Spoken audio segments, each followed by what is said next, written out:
I don't know of anyone else in the industry that's actually doing this kind of research into their products to see how their products are affecting performance of their users. We've built the product to make sure that it's as reliable as possible.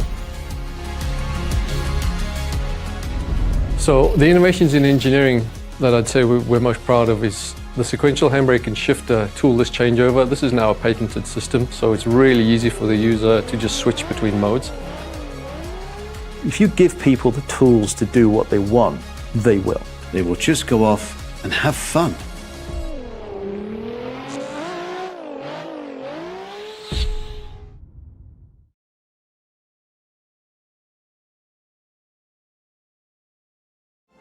Weekend in, weekend out, Motorsport Australia officials are making waves. From waving flags, waving cars through pit lane, or responding to a wave for help. Wave hello to new lifelong friends. Who knows, you might just make waves around the world. Ride the first wave. Search Motorsport Australia officials today.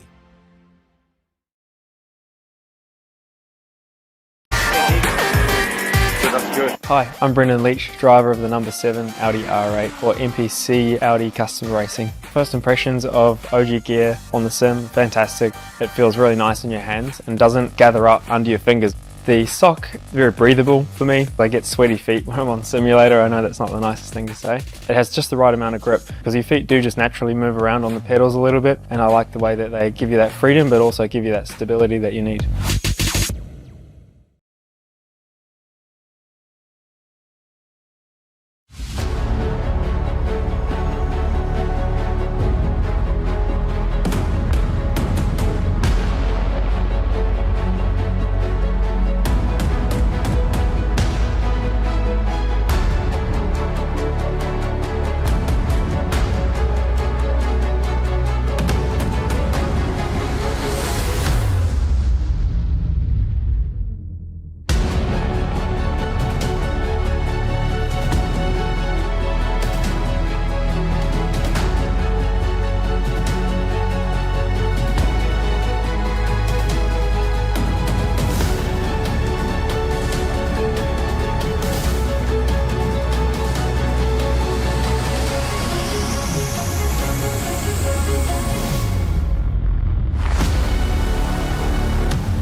Well, it's been a long time since we were last at this mountain. It culminated in probably last year's race of the season, a 3-way stoush for line honours in the tail end, that last 15 laps of the Logitech G Pro Invitational Bathurst 1000 for 2023.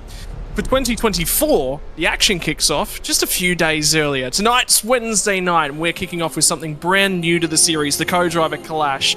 There is more than just bragging rights on offer here tonight. There is your ticket to the 2025 Logitech Pro Invitational. My name is Scott Rankin, alongside of Stephen Sandman Clark, all the way from virtual Bathurst, New South Wales. And tonight we're joined by a special guest as well. Normally he's behind the wheel of one of these impressive race cars, but we welcome him to the commentary booth for tonight for some extra special commentary.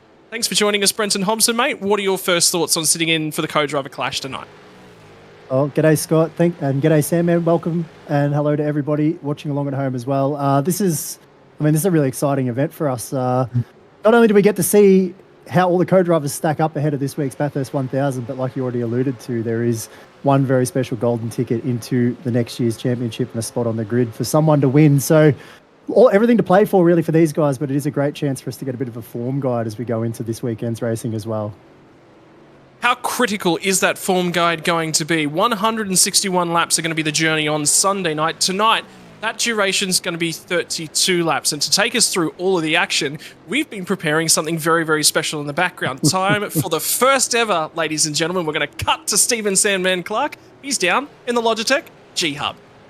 That's right. Thanks, Scotty. Yeah, so much on the line for these drivers. To have a dash like this it really puts an emphasis. We already know how much pressure it is on these guys to do the job around Mount Panorama. They know that they've got a co-driver and a possible championship that can happen in the background. But there's so much to happen for this racetrack that these guys all know that the preparation is key for this one. But for tonight, having a chance at a golden ticket for 2025, that's incredible. The one thing that's tricky, though, is that we've probably come to one of the toughest tracks we've got on our calendar. We're lucky to have this in our backyard. Mount Panorama Bathurst, for us, it's the pinnacle of motorsport here in Australia, isn't it? You look at the track map and you think, you've got your work cut out for you. 32 laps around this place. How's the best way to approach it? I think, first of all, get yourself comfortable, but get the track map, cut it in half. Don't worry about this part just yet. This is the crucial part of the map where you need to concentrate. You get this part right for this journey, and you're going to be putting yourself in a pretty good condition for the race. Not only for tonight, but the big one for 1,000. But I love that there's a little bit more emphasis on the drivers and the co-drivers. There's that little bit of extra spice for these guys. Racing on a Wednesday night for a golden ticket for the 2025 championship, I think it's pretty special. And I think a lot of these guys and girls on the grid will be absolutely itching just to get tonight underway. Mate, in terms of things, it's going to be a tricky one because tonight there's not just the track map to worry about. All 6.2 kilometres opened 17th of March, 1938. Let's talk a little bit of the strategy. There is a pit window that's going to be quite crucial in this one, and why don't you walk us through it? Absolutely. So a couple of different options for these teams and drivers, and this is always crucial. It doesn't matter what sort of team you are and what race you're racing against. It's always crucial to get this part of your strategy right. So many different options for these guys, whether it be an early stop, an even split, or to go long. Now, 32 laps race distance, they know they're not going to make this race on a full tank of fuel. So they do need to put in that. They're looking at about 8 laps, which I think works out to be, I think Jay said back behind the scenes, about 38, just over 38 litres. So that's something that they'll need to prepare and think about. The couple of options is, do you pit early and do you run late, or vice versa? It depends on your start. How do you qualify? And where do these guys end up in the first couple of laps? Are they stuck in traffic? Then that's when they can utilise this early strategy and then make the chase to the end. And of course, you get that early strategy over and done with. Of course, who knows? Are we going to get a safety car? Maybe not, but everyone's going to be rushing for this golden ticket. So the chances are that it could be a safety car. So if you get that pit stop over and done with, that'll be helpful as this race goes on. I think a really interesting point to discuss with, given we've got Brenton here and an opportunity to really sort of talk to him about this one. Let's say we get a safety car and it's coming in at the end of lap 6. 2 laps worth of fuel? Can you make it? Is there some work to be done there, Brenton? Well, I guess your fuel range is sort of somewhere around 24, 25 laps if you do a little bit of saving. You've got to be pretty aggressive if you want to go further than that with your fuel save. So you get to a full length of a stint, and some of these guys are fast enough that if you're fuel saving really heavily and losing enough time, that they'll be able to come through and take a splash and come out and beat you off the lane. So it's pretty tricky. I don't think you want to be pitting too early, and on the flip side of that, you probably don't want to pit too late either and be running around on old tyres for too long. So we have got a really wide pit window, which I actually think is really interesting and makes for what I hope will be a really interesting strategy tonight. But it does remain to be seen what everyone decides is the best way to go about it. Well, ladies and gentlemen, as you can see in the background, qualifying is already underway for the 2024 Co-Driver Clash. The first time that we've put this event on, and the first opportunity for somebody to book themselves that golden ticket for 2025. Pole position as it currently stands is by the 94 car. Brody Kostecki behind the wheel sits atop the pile. That is going to be a crucial key to the early running. However, it's the youngster. He's only about 3/4 of a tenth of a second behind. Rehan Leonard sits P2. Corey Shepherd, Dylan Burst from Sebastian Varndell. Varndell's been in this series before, has the competency to get in behind this thing and run at least inside the 45 drivers to make the main game. Emily Jones, I still remember my first commentary stint for this series last year, drove probably the co-driver race of the field last season at Sandown 2023. She finds something, a magic trick out of the hat to pop herself deep inside the top 10. Who's going to be taking that golden ticket at the end of the night? That's what it all comes down for. Dyson now in the back half of the lap. Another driver that's rumoured to be competing with you for the best beard in sim racing, Hobbo. Congratulations out to Daiso tonight. Yeah, that's right. And a bit of a veteran in the supercar, really. And I love the paint that he's got on as well that you can see on screen. There's actually quite a few really, really cool retro cars that we're going to see around on the track tonight, including that one right there on screen, which I know, Sam, man, you'll be frothing at that one. What I love about this in particular, for those that don't know, this is a throwback to a Trans-Tasman racing livery from many, many years ago. But what I love about all this is that we actually have enough of a legacy within sim racing now to be able to do retro liveries just to within sim racing instead of throwbacks to things that we're familiar with from the real world. So I think this is a really, really cool one. There are a few different Trans-Tasman cars actually with different liveries, and I think this one's fantastic. Definitely one of my favourites. Oh, absolutely, mate. When I saw him talking behind the scenes about that they were going to release this one, you know, straight away you get flashbacks to the old tax.com car. And, you know, I think back then and where these teams were getting, how's everyone trying to check up here? That was getting a bit fruitful. But to back then to be sponsored by someone like tax.com, you know, that was huge back then. And now it's revolved into this. And exactly what you touched on, Hobbo, how good is it that we've got this little bit of history where we can genuinely bring back some of our own retro paint schemes? That's incredible. Yeah, it's such a cool thing to see. I think it's. I mean, we've been doing this for over a decade now, really, and that's long enough for us to all get a little bit nostalgic when we see some of these really cool old virtual liveries, I guess. And yeah, I'm really excited to see a few people actually paying homage to that now here in this series this week. It's really cool.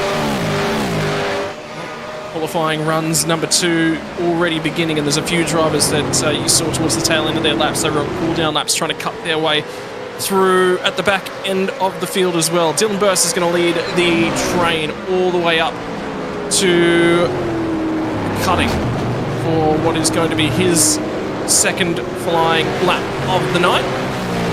2:02.718 at the moment sits him in 4th place as he slides the car all the way up to the crest of the hill. Medium conditions here at Bathurst here this afternoon as well. 31 degrees Celsius in terms of the track temperature. So there is a little bit of heat in the air, a little bit of heat on the asphalt. And how's the wind speed as well? 25 kilometres an hour from the northwest. There was a lot of chatter actually. I was just talking to a few boys earlier on in the night, Brenton. The wind direction is a big factor here at the mountain. Well, it absolutely is. I mean, we've got 2 really long straights here, and generally, depending on the wind direction, you've got a headwind either coming down the hill or coming back up, and ultimately it really affects your braking performance at the end of the straights, depending on what you've got. So it's something for these guys to factor in. Like, that's fast enough at 24 kilometres an hour, but that will really affect these guys and how they go about hitting their braking markers at those 2 big stops. So right here at the chase, and then again up at turn number 2.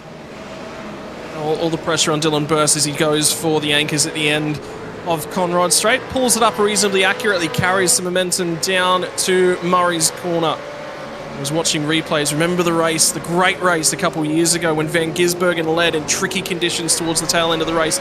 Ran off at the final corner under a safety car restart. Garth Tander followed him off, and then that led to David Reynolds' first ever win from the mountain. There's always moments. Every corner's got a little bit of history. What's the lap like for Dylan Burst? 2:02.658 means that it is an improvement for him. It's one improvement in terms of spots as well. Moves himself out of 4th spot up into 3rd. Will slot Corey Shepherd down behind. Emily Jones now back to the lane. Hayden Sell looks to be about to start a new flying lap, so he will get a fresh opportunity to go out and have a crack at the mountain. No, that was the flying lap there for Hayden Sell. 14th bets with a 2:03.573. You'll be looking for a little bit more out of that one. How about Paul Young, driver that's been around for a very, very long time here, Sandman as well. We'll be looking to try and put his best foot forward. This is an opportunity behind the wheel of the 04. Absolutely, and you can see he's already darting to the lane, just put on a new set of Dunlops. We can see on screen Brody Kostecki, he's having a red hot go here too. It looks like he's starting back to the lane, so it's pretty much run one and done, isn't it? You go out, do your lap and head straight back to the lane. You can't muck around too much. There's so much of an advantage on fresh tyres, so these guys will know that that's key, and they'll be heading back for fresh Dunlops as soon as they can. Out of the final couple of corners, Eddie Beswick's going to dive back into the lane as well, see if there's going to be another opportunity. Lee Ellis, another returning name from years gone by. How cool is this? There's a few marks on the right-hand side of the Caterpillar Mustang. It just means he's trial. That's good. All the way out to the limits, and we'll be talking about it, I think, on Saturday night in the middle of the top 15 shootout from the mountain. Again, opportunity with Hobbo in the booth to really talk about it. Hobbo, you would have been a part of so many shootouts throughout your time in sim racing from the mountain. It's tempting to push for 11 tenths, but this place will bite. And in a top 15 shootout, you make that mistake on one flying lap, it's all over. You're starting 15.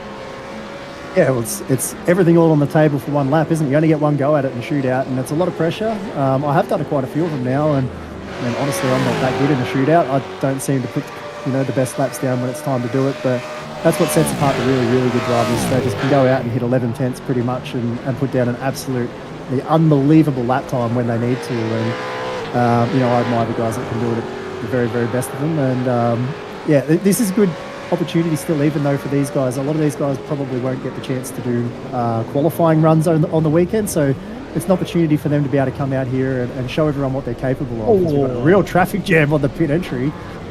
Yeah, I saw Jamie had it locked up, and I was like, what's going on there? Is he just having a... Oh, no, there's more coming into the lane. Yep, there it is. And he was doing his best just to get out of it, but locked it up, and then unfortunately Sel's just done a mischief. I don't know if he's got his tyres on the grass and that's what's looped him, or...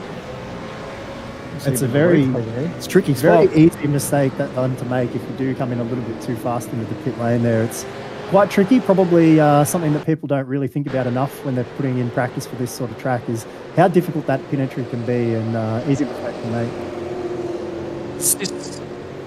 This is all starting a lap, so this is into the back of the 55 machine, Luke Rosella's teammate. Remember, they ran extremely strongly. It'll be Richie Stanaway. Now they're going to beat and bang panels as well on the run of the final corner. There will be something to do about that. That will be looked at for sure. Yeah, look, I can see the frustration there. I don't know about the retaliation there at the end, but look, we'll leave that to the stewards. But yeah, obviously, wasn't too impressed with that little bit of contact, and definitely let the feelings known about it. But hey, we've got still 5 minutes to go. They can still have got time to bounce back to that, but it'll be interesting to see what comes out of the stewards' box about that one. Yeah, well, there's a few boys getting themselves into the steward's office here tonight. One of the benefits of a co-driver night is it allows their main game competitors on Sunday to take a step away and also engage in some extracurricular activities. One of the benefits is we've got Hobbo instead of being behind the wheel, although you won't be around, unfortunately, this weekend. Big slide for Rayhan Leonage up and across the top.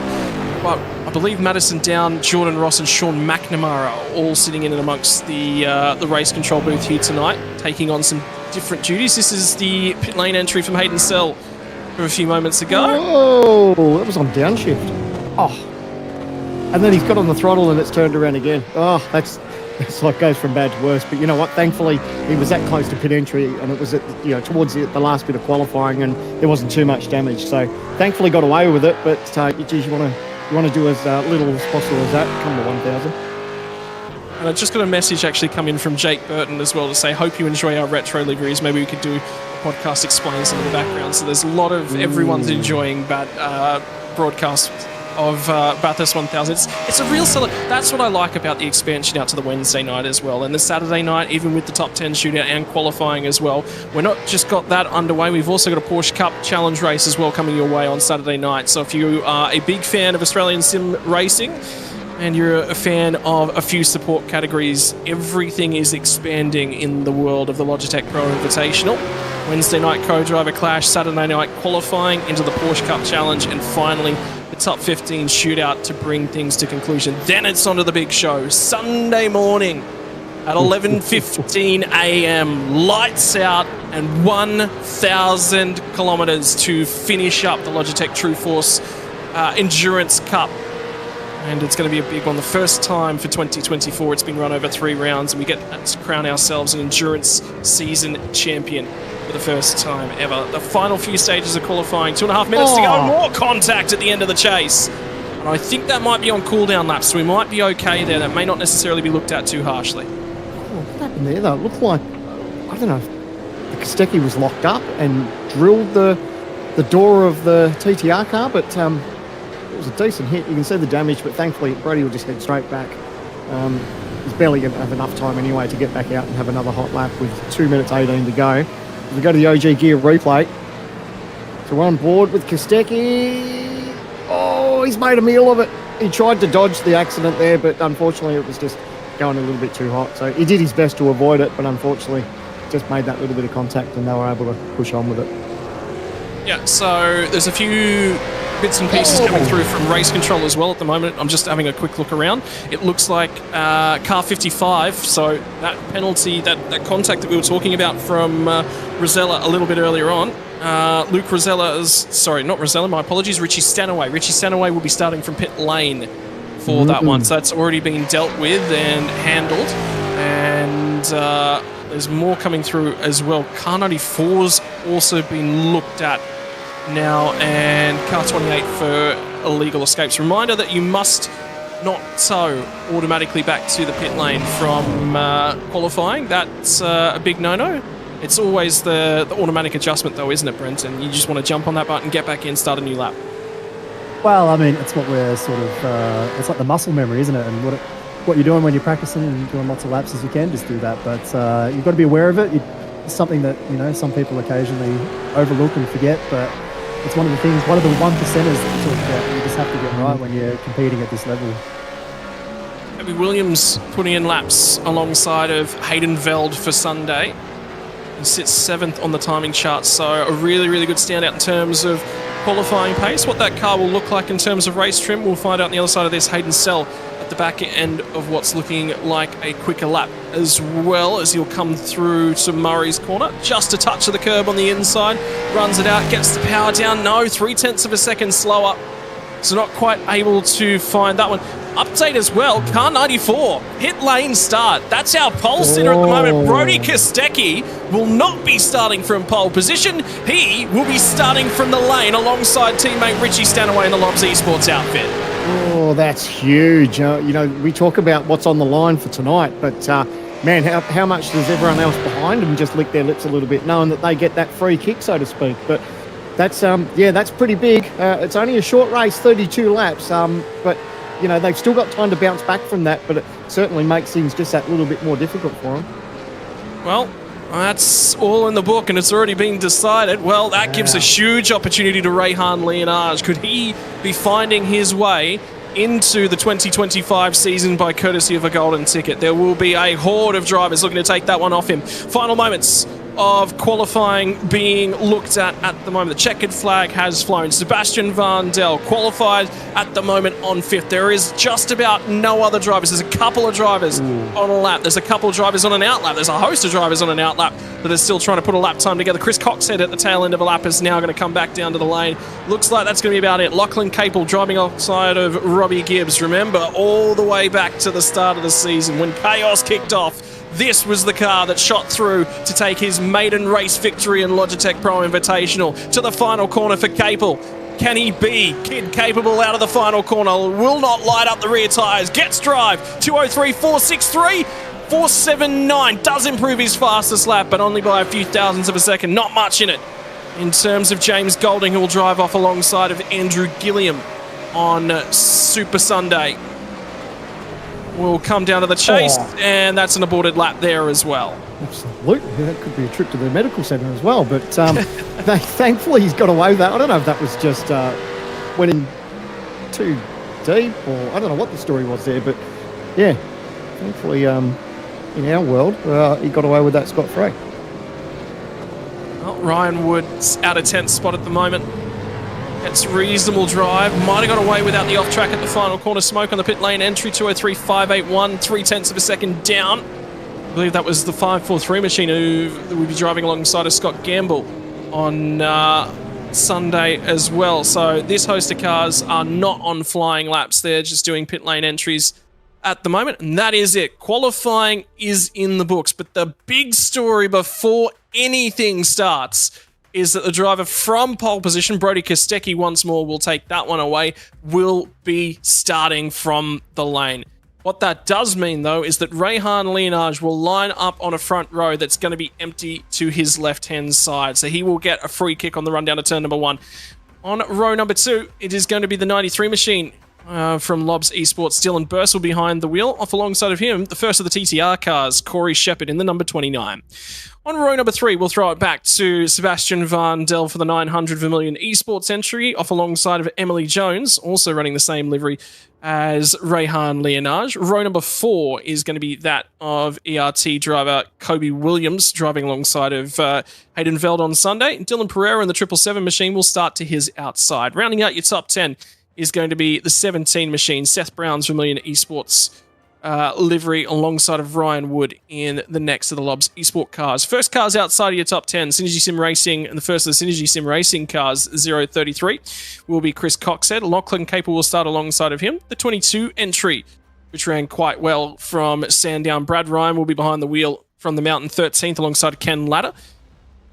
89 machine out of 15th spot will be Brex Loxton off alongside of Hayden Sell on the 19 entry. Number 12 will be the racing partner of Matthew Bowler, Eddie Beswick, behind the wheel here tonight. Makes it an all ERT, row number 9, Dan Hall to his outside.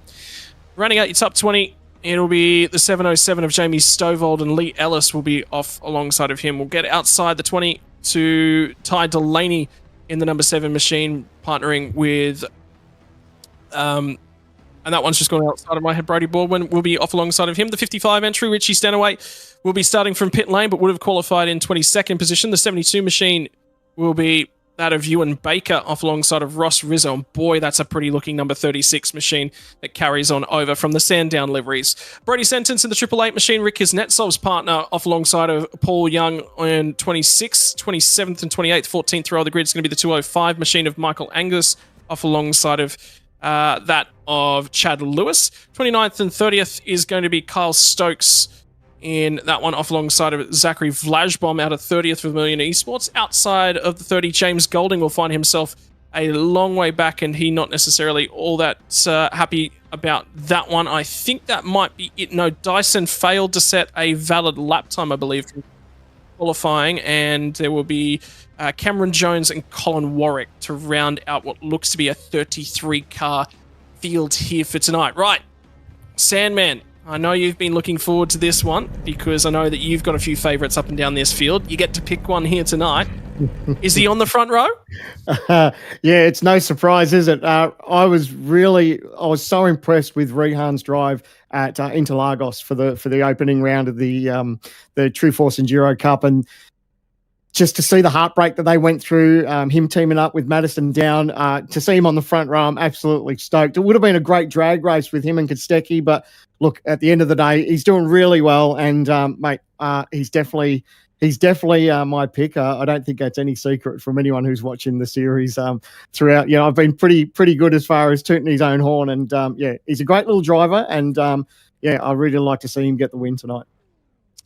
Brenton Hobson, I'll give you the next opportunity to take a pick up and down the field, more so because I'm sitting here and I'm going scrambling. Oh, there's so many that you can necessarily pick here tonight.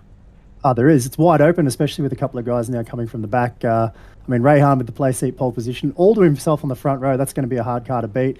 I've been really impressed with Dylan Burse. He was so good last round, and he's in a really good spot here. But I think that there's pretty wide open. There's a whole bunch of guys that, or girls in the case of Emily Jones as well, that could all be a factor right here. It's going to be exciting to watch. And you just mentioned my pick for tonight, Emily Jones as well. Drove very, very well, very comfortably, very clean, and the lights are off, and there's a car that's stalled to Sebastian Vandel. They're going to have to tie that away. Someone's going to rear end him. They've all managed to get through thus far. Somehow, he's finally managed to get that car away. It was 5th on the grid for Sebastian Vandel, but now he's absolutely buried in the field. In the meantime, the youngster, he's got the perfect start. He's got the opportunity, and for the first time in the co-driver clash, he's going to lead us up Mountain Spray. Dylan Burse right in behind him, looking for a little bit of an opportunity, but they're happy to single file out. Shepard's going to be 3rd in the run, all the way up into Griffin's Bend. Have a look at Ladder trying to slot in there, and now they will start to feed in. Sells managed to grab himself a couple of spots straight away, but you didn't expect a stalled car on the grid. Vandel's been one of the drivers that's been in this series before. He's done countless laps, countless starts, and now he's got to cut his way back through the field as well. Man, how lucky that we didn't see a massive pile-up at the start of that race. So many drivers got so close to being involved in a huge incident, but they've breathed and they're racing on. And just thankful that everyone got away with it. Everyone would have had their heart in the mouth. But how's the start from Rehan? Look at him go. He's not worried about the pressure at the moment. He's just going to have a first easy cruisy lap, just hit his marks, get the heart rate down, and just eyes forward for the young fella. huge opportunity for Rehan Leonage, a huge opportunity for Dylan Burse as well, another one of the young rising stars from the Australian sim racing scene. But then it's one of the more experienced drivers, Corey Shepherd. Tonight you get the opportunity for youthful exuberance versus that of experience. Emily Jones grabbed a couple spots off the line as well with the issues for Sebastian Vandel and the pit lane start for Brody Kostecki. It's going to be worthwhile talking about the drivers from the tail end of the field as well. Where has Kostecki got to? He's already off the tail end of the field. Stanaway's had some sort of drama. Also from that pit lane start on the opening lap, Chad Lewis has dropped to the rear end of that field as well. So something else has gone wrong, unfortunately, for him. There's a huge lot of opportunities, and no, down the outside, Dylan Burse is going to have a crack at Rehan Leonage. Has got the job done. So I get the feeling it was maybe going to drive as they come off the chase on lap number 1, and Dylan Burse will lead the tail end of lap number 1. Here's Shepherd. He's going to have a crack as well. 4-car train at the front, and they are nose to tail. How good is racing from the mountain? Yeah, I don't know if Rehan had a little bit of an incident there. We're going to go to the OGP replay. Did he go in a little bit hot? Oh, he did. He just ran a little bit deep, touched the grass. He gathered it up, though, used his head. He didn't get too flustered. He just nailed it, got on with it, and then he's just slipped back into P2. So not all lost. He'd just be kicking himself a little bit, and it's so easy to do in that braking zone. You'd know, too, firsthand, Hobbo, especially at the start of this race, the nerves are up, and you're trying to make it as deep as you can. Oh, the 88, the 088 up the inside. But, yeah, you know what it's like, Hobbo. Looking for a move. Ryan Wood now moves his way up to 5th place into the outside barriers. Kobe Williams gets a little bit of a touch up now. It's Dylan Pereira. They're going to touch again. They straighten each other out. How they get through the top of the mountain. Have a look at Cable. Cable sneaks through on a lot of them up to 7th spot as well. Overtaking across the top of the mountain. Seth Brown was in the qualifying series. Was not quite quick enough to make it. Still side by side as they crest Brock Skyline. The run down through the S's. Boys, there's 30 more laps of this. What are they on here tonight? I was saying at the start of this race, when you look at the track map, cut it in half and just worry about the top part of the section, through the tight twisty bits. These guys don't care, they're running hard. They know it's a quick 32-lap race. It's still a decent race distance round here, but it's like they're not giving an inch like it's a 5-lapper. And I tell you what, this is going to be the replay of Sebastian Vandel's start. Have a look behind him. It just went nowhere. How good was the start from the 053 to cut his way through? Nearly contact. They still keep cutting their way through. That one will be remembered. And I get the feeling Sebastian Vandel's just been told he's not starting the race on Sunday. Oh, jeez, I don't know if you want to punish him like that. But yeah, at the end of the day, it's an easy mistake to make, isn't it, though? But thankfully got away with it. And, geez, that could have been an absolutely monumental shunt at the start of this race. Well, they're all going to try and settle themselves back down in now. Vandel's managed to cut his way back to 16th spot. He made a move, I believe, on Lee Ellis as they cut through Forest Elmore on this map. I did see a couple cars side by side, more contact. That will be Seth Brown who tries to get down to the inside once again. He's continuing to try and press on is Seth Brown. Chris Coxhead's not had enough of that, though. He is going to come back at him as they head up Mountain Straight. Side draft kicks in as they start to climb. 6.2 kilometres the duration of the lap. So much elevation change all the way up to Griffin's Bend on this one. Gets it wide, dips a toe in the marbles, and then he loses a spot now through to Kenneth Ladder as he cuts his way through. Loxton's gone through Cell, so Coxhead's gone from trying for a spot to losing 3. Back to the inside of Cell. He'll pick that one back off. Oh, you've got to be so careful in the opening laps here, but you look at that marble build-up that's on the outside. It's so easy to run that little bit deep there. If you touch those marbles, especially if this race goes on, especially over 161 laps, the marbles get thicker and thicker,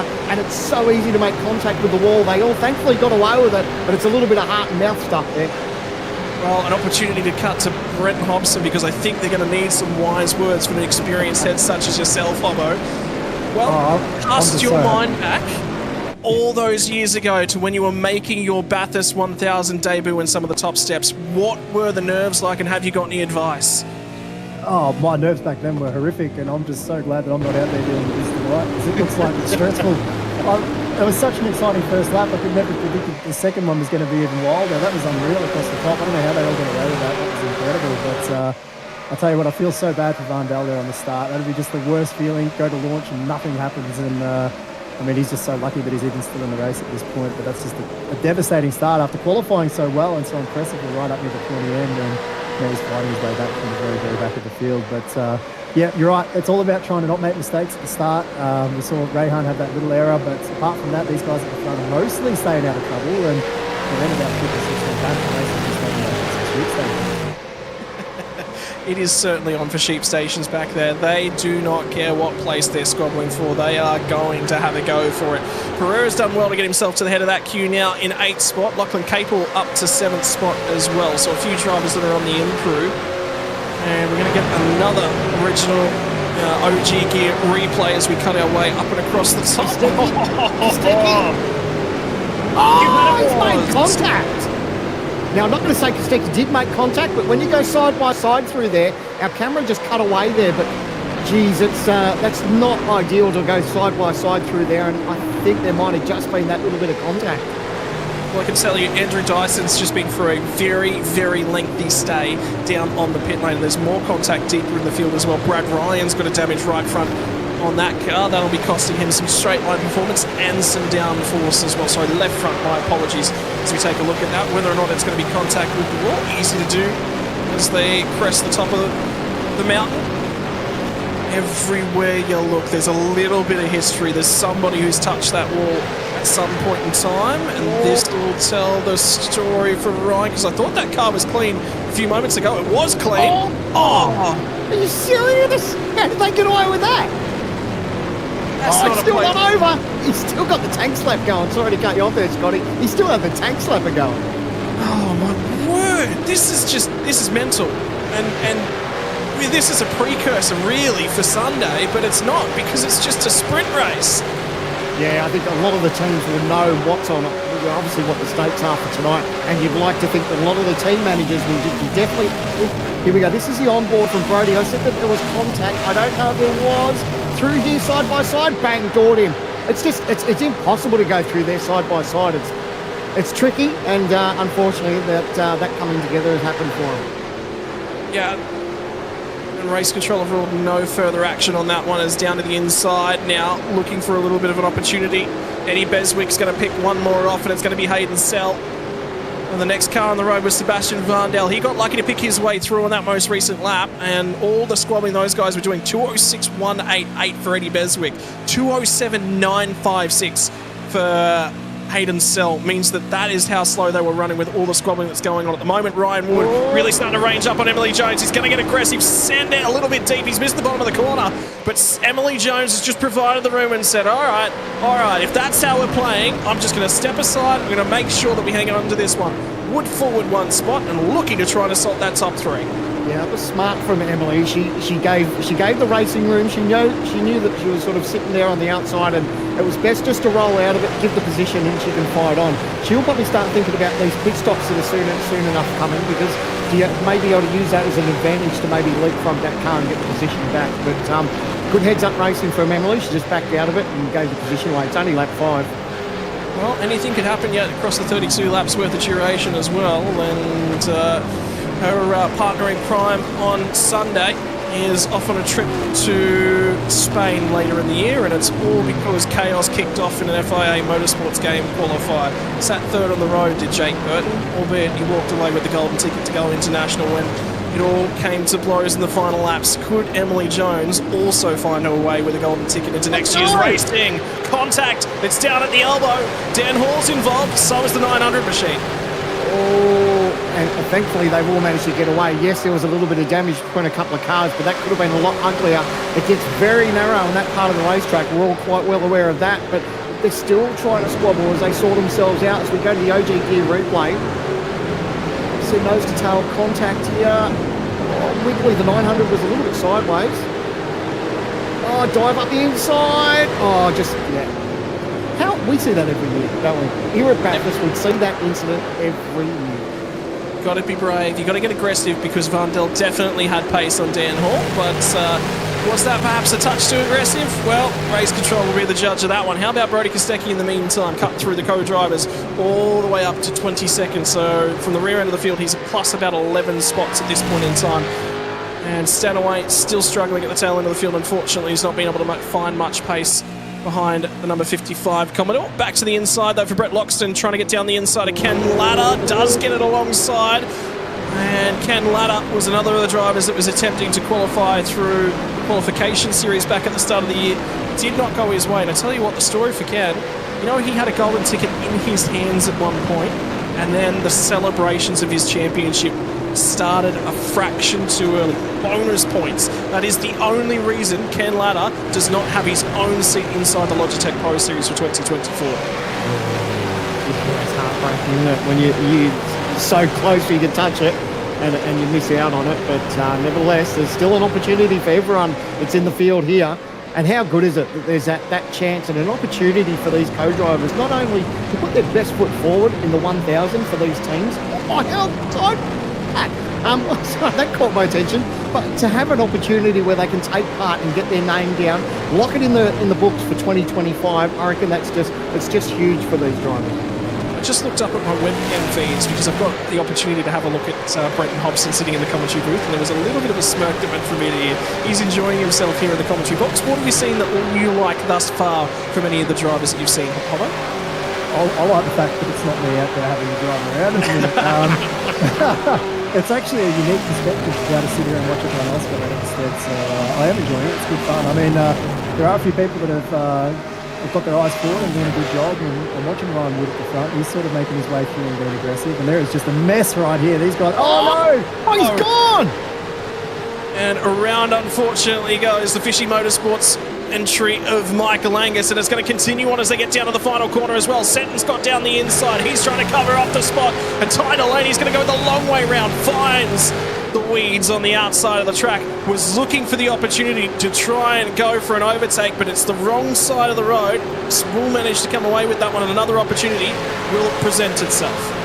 The one thing I was touching on before we went to a Kostecki replay, as we go to another OGQ replay, we'll watch this one before I dart off into that. And this is again with Kostecki, making positions. He's not mucking around, is he? Look at this dive inside. Oh, that might have been a bit aggressive. That was 2 spots in that corner. So, yeah, that's... we'll leave that to the stewards. But one thing I was touching on is, yes, tonight is a little bit different for these guys. It's a sprint race. The only thing on the table is a golden ticket for the winner. So what I know that a lot of the teams and drivers will be doing as they get closer to Sunday is that they'll be all having a chat, and they know, or you would imagine, that a lot of these teams and drivers won't be this aggressive in the opening laps for the 1,000 because of the race distance. And tonight, it's really like everything's on the table. It's 32 laps. There's only one winner. So they can all be aggressive here without too many repercussions. Well, lap 6, turn 18, so that was the most recent time down through Forest Elbow.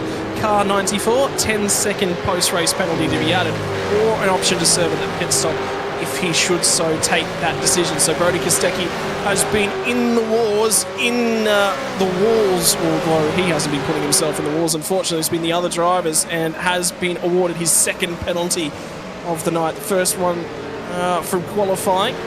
Saw him start from the pit lane and put himself in this position. We start to get to the important lap markers now, as our race leaders are actually down in the final corner. We'll be coming to the start-finish line for Dylan Burst. We are now cresting lap number 8. Another overtake for Kostecki. We'll pick off 707 machine, and that will move him 1 spot further forward past Jamie Stovall. Next opportunity, Daniel Hall is the driver to 115, partnering Ian Ford on Supercars Sunday. I know the way he's at. Oh, here we go.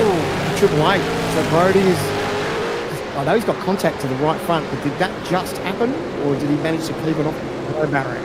So we'll have to go to an OG gear replay and see what happened there. But the car's straight here. So he's gone in deep. Has he had help? He's had help. Yeah, he's definitely had help. That gorgeous looking paint scheme. And the contact to that right front.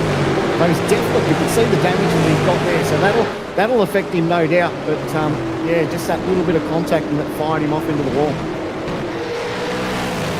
They're still shuffling all around in the min packs. That one will be looked at further. Another update as well. Car 38 has received themselves a time penalty, also for 12 seconds. So for Cam Jones, something's going on. He was chasing his way through from the rear of the field as well. Also failed to set a qualifying lap. And this is the onboard view. Yeah, wasn't pulling that one up. No chance. And you knew he was doing everything in his power to try and pull that thing up. But once you're already committed, you're on that brake pedal, you can't do anything more. You know, you press it any harder, you're going to lock up and make contact anyway. So he tried to do his absolute best. Unfortunately, made contact, and yeah, now it's eyes forward just to see what he can do for the rest of it. unique opportunity actually with Hobbo in the booth. It's been me making all the curses this time throughout the year. I've cursed hard drives as well, haven't I, Hobbo? So is there anyone that you're sitting around watching and going, oh gee, I'd love to issue a curse for Sunday? Oh, no, we don't want that. That's definitely not. Well, now I'm scared to talk about anyone for the rest of the night because I don't want to be held accountable.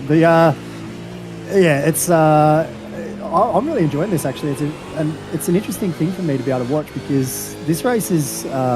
We've talked about there's one golden ticket on the table for whoever wins the race, but this is a really unique and good opportunity for these guys, particularly the main game drivers as well, to be trying some different things with car setups or just trying to get a bit of an idea of where their car stacks up. Is it good? Is it bad? Does it need tuning? Is it fairly comfortable? Or what are the setup traits like for their car in the race? Like, this is a really good opportunity for these guys. There's lots of things for them all to play for all the way down the field, even if they're not, contending for the outright win here.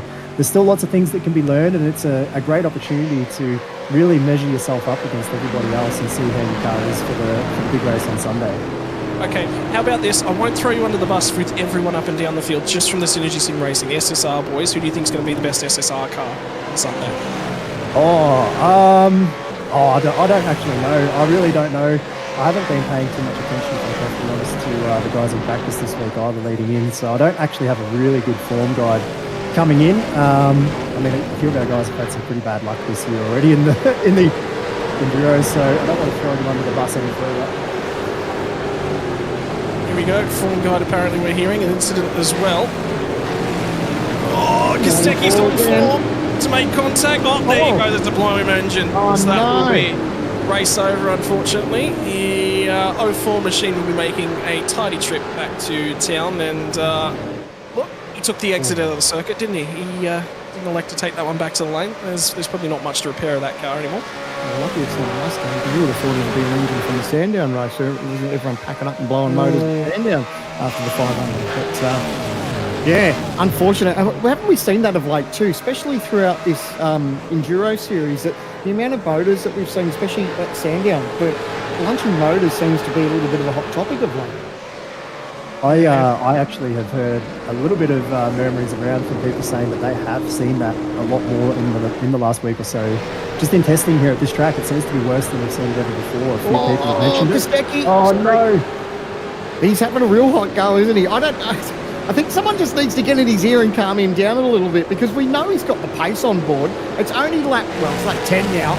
Jeez, a little bit of braille there to let him know that he's fast. But everyone knows he's quick. He knows he's quick. I think if he just calmed down a little bit and just picked them off one at a time, the things that's hurting him a little bit are obviously the penalties. He obviously didn't help with that pit lane start penalty.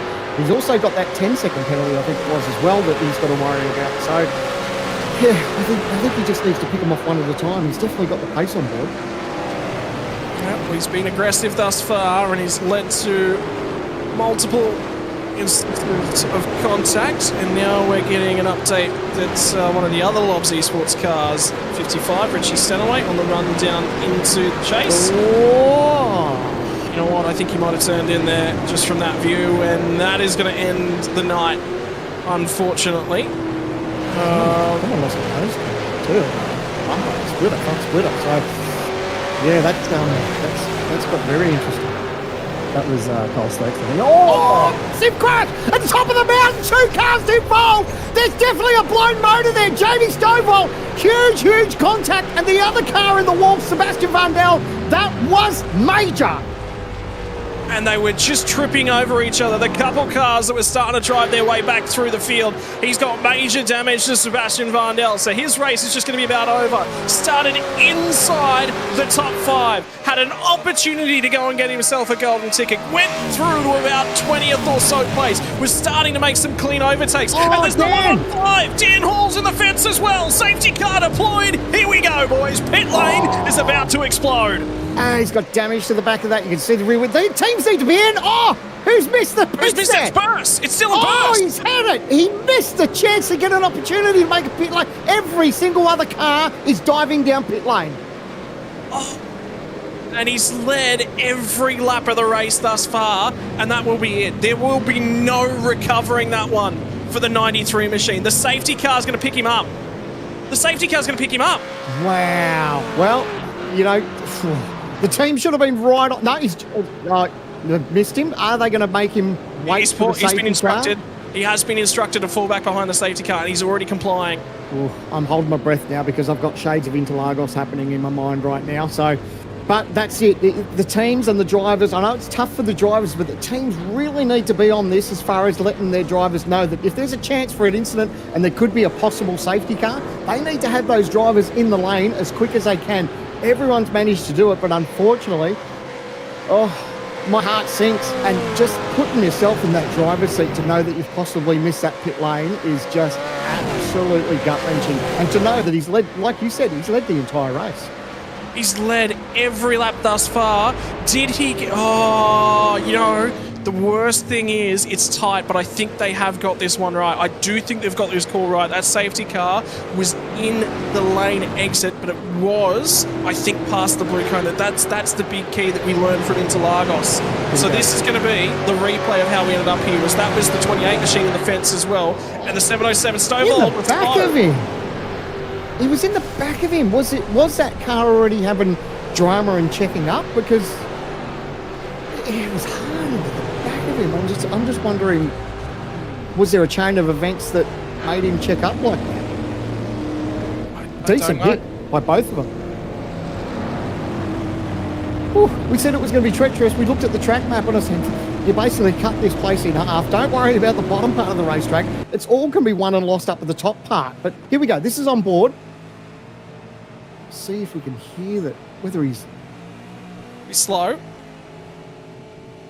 He's bumped him. Yeah, but he's bumped him. You know, people are probably going to check up. You do check up just that little bit, especially through Great. Man, that's hard. He was right on his bumper, and unfortunately, as soon as you get that little tap, it's such a fast part of the racetrack, and you're basically a passenger, and that's what's happening. Robbo, your take on that one? Because, I mean, the benefit is you are just a spectator here tonight. Yeah, that one was, it looked like he just got a better run through underneath the tree there at Reed Park by the look of it, and probably was just a little bit too keen. I mean, you can't pass there. Like, you just can't go side by side there. There's nothing to be gained, really, by being in the back of someone, and it just looked like he didn't judge it right, didn't leave enough of a gap coming in there, and it just looked like the tiniest of contact to unsettle the back of the car, and that's all it took. Like, up there, the cars are just so light and unsettled there at the best of times, and it's all it took. And look at the tiniest of contact, but the consequences are just enormous. And that was one of the biggest hits I've seen. Like, that was just an enormous crunch into the outside wall. That was a terrible accident. Huge contact. I can tell you, Denhall's just pulling out of pit lane. There's a bunch of cars with damage that are at the tail end of the field. Varndel's got some repairs done, and he will rejoin this race. Safety car did less than a lap in control of the field. We are going to be going back racing as soon as physically possible. We didn't even get an entire lap under safety car procedure. So Dylan Burse has not made a stop, and he will lead this field. But the problem is he is going to have to relinquish that one. Who's going to control this race? Well, I tell you what, you were talking about him earlier. Hobbo, he was cutting his way through the field. Salmon, does that change your picks now? Look, I'm still going for Rehan. I'm not gonna give up on him straight away. But he's been following one of the doing okay Lobs cars for all night, and now he's got another one in front of him. So, look, lap 11. We've already seen this race change a couple of times already. So don't rule him out. I'm still putting money on the little fella. Right. So he's got an opportunity. Emily Jones now sits in effective third spot on the road. Will be fourth at the current time of asking. Dylan Burse will have control of this field. Does he wait out of the apex of the last corner? Standard place to go for a race start. We're back to green flag racing. The bulk of the field have now made their stops. It's just Dylan Burse that will have to make his, and this one is going to hurt. From the race lead, he will tumble through the order. But for the meantime, he's got control of the pack. What's he going to be able to do? And the second thing is, teammate Brian Wood sits second on the road at this point in time. But does he have some fuel saving he's now got to do in the 088 machine? I reckon there might have been just a touch of fuel saving as they run through Griffin's Bend for the first time after the restart. Co-driver clash. Give me more of letting our Endurance Cup drivers go racing. Perhaps we might see 3 rounds of it for 2025. Boys, what are your thoughts? I was wondering about that fuel thing too, because he did jump Rehan in the stop. That doesn't mean anything, not ruling out the fact that someone might have, gone a little bit too far in the box. I might have had to reverse. But the thing that did jump into mind is Did he go just that little bit, lighter on fuel just to save a little bit and get some track position? If that's been the case, it's worked out nice for him. Now he's just got to crunch the numbers and make sure he's got enough to get home. But the one thing that will be helping is that he's tucked up behind a teammate. And so getting that little bit of a draft, saving what fuel he can as this race goes on here for lap 12. Well, update with the incident involving Sebastian Van Del and unfortunately Jamie Stovall's race coming to an end. Yeah, race control ruled that one was indeed on the fault of Sebastian Van Del, who'll be taking a tour through the pit lane. A drive-through penalty has been issued. But now the race will recondense, and that means we've got another opportunity for this to explode into absolute hysteria around the mountain. 11 laps now complete. Ryan Wood's saving. Ryan Wood just had another big old lift. He is saving. He is going to be short on fuel, so he has underfilled this car to get some track position. He's got it at the moment, but what's the kid able to strike back with? Well, I think what he's going to do is Ryan will just sit there behind Dylan and he'll save as much as he can. Dylan will leave it till he's like the last absolute leader that's in the car, and then he'll fire into pit lane. But I think, there's been some drama there at the last corner. I think everyone's managed to get away with it. But his duty now, just as I say that, is still getting messy. 3 wide down the front straight. How often do you see 3 wide down the front straightaway? Kaseki's going to feed back into the line. Down the inside goes the 72 machine. And the run down to hell corner, living up to its name. They'll climb mountain straight. It's still not going to be sorted out. Ryan Wood's gone to the race lead. So Burst has relinquished the race lead. We've got a change for the race lead, ladies and gentlemen. And they're our teammates, so he just rolled aside. And now there's Older Rubber on board the 93 machine as well. Has Ryan Wood saved enough fuel? Is the question we'll be asking for a long time tonight. In the meantime, Dylan Burst might have put his stamp of authority down, but he also laid 2 big old stamps on the exit of the cutting as well. Big old wheel spin on the way out. This is the replay from Brody Kostecki's point of view as well.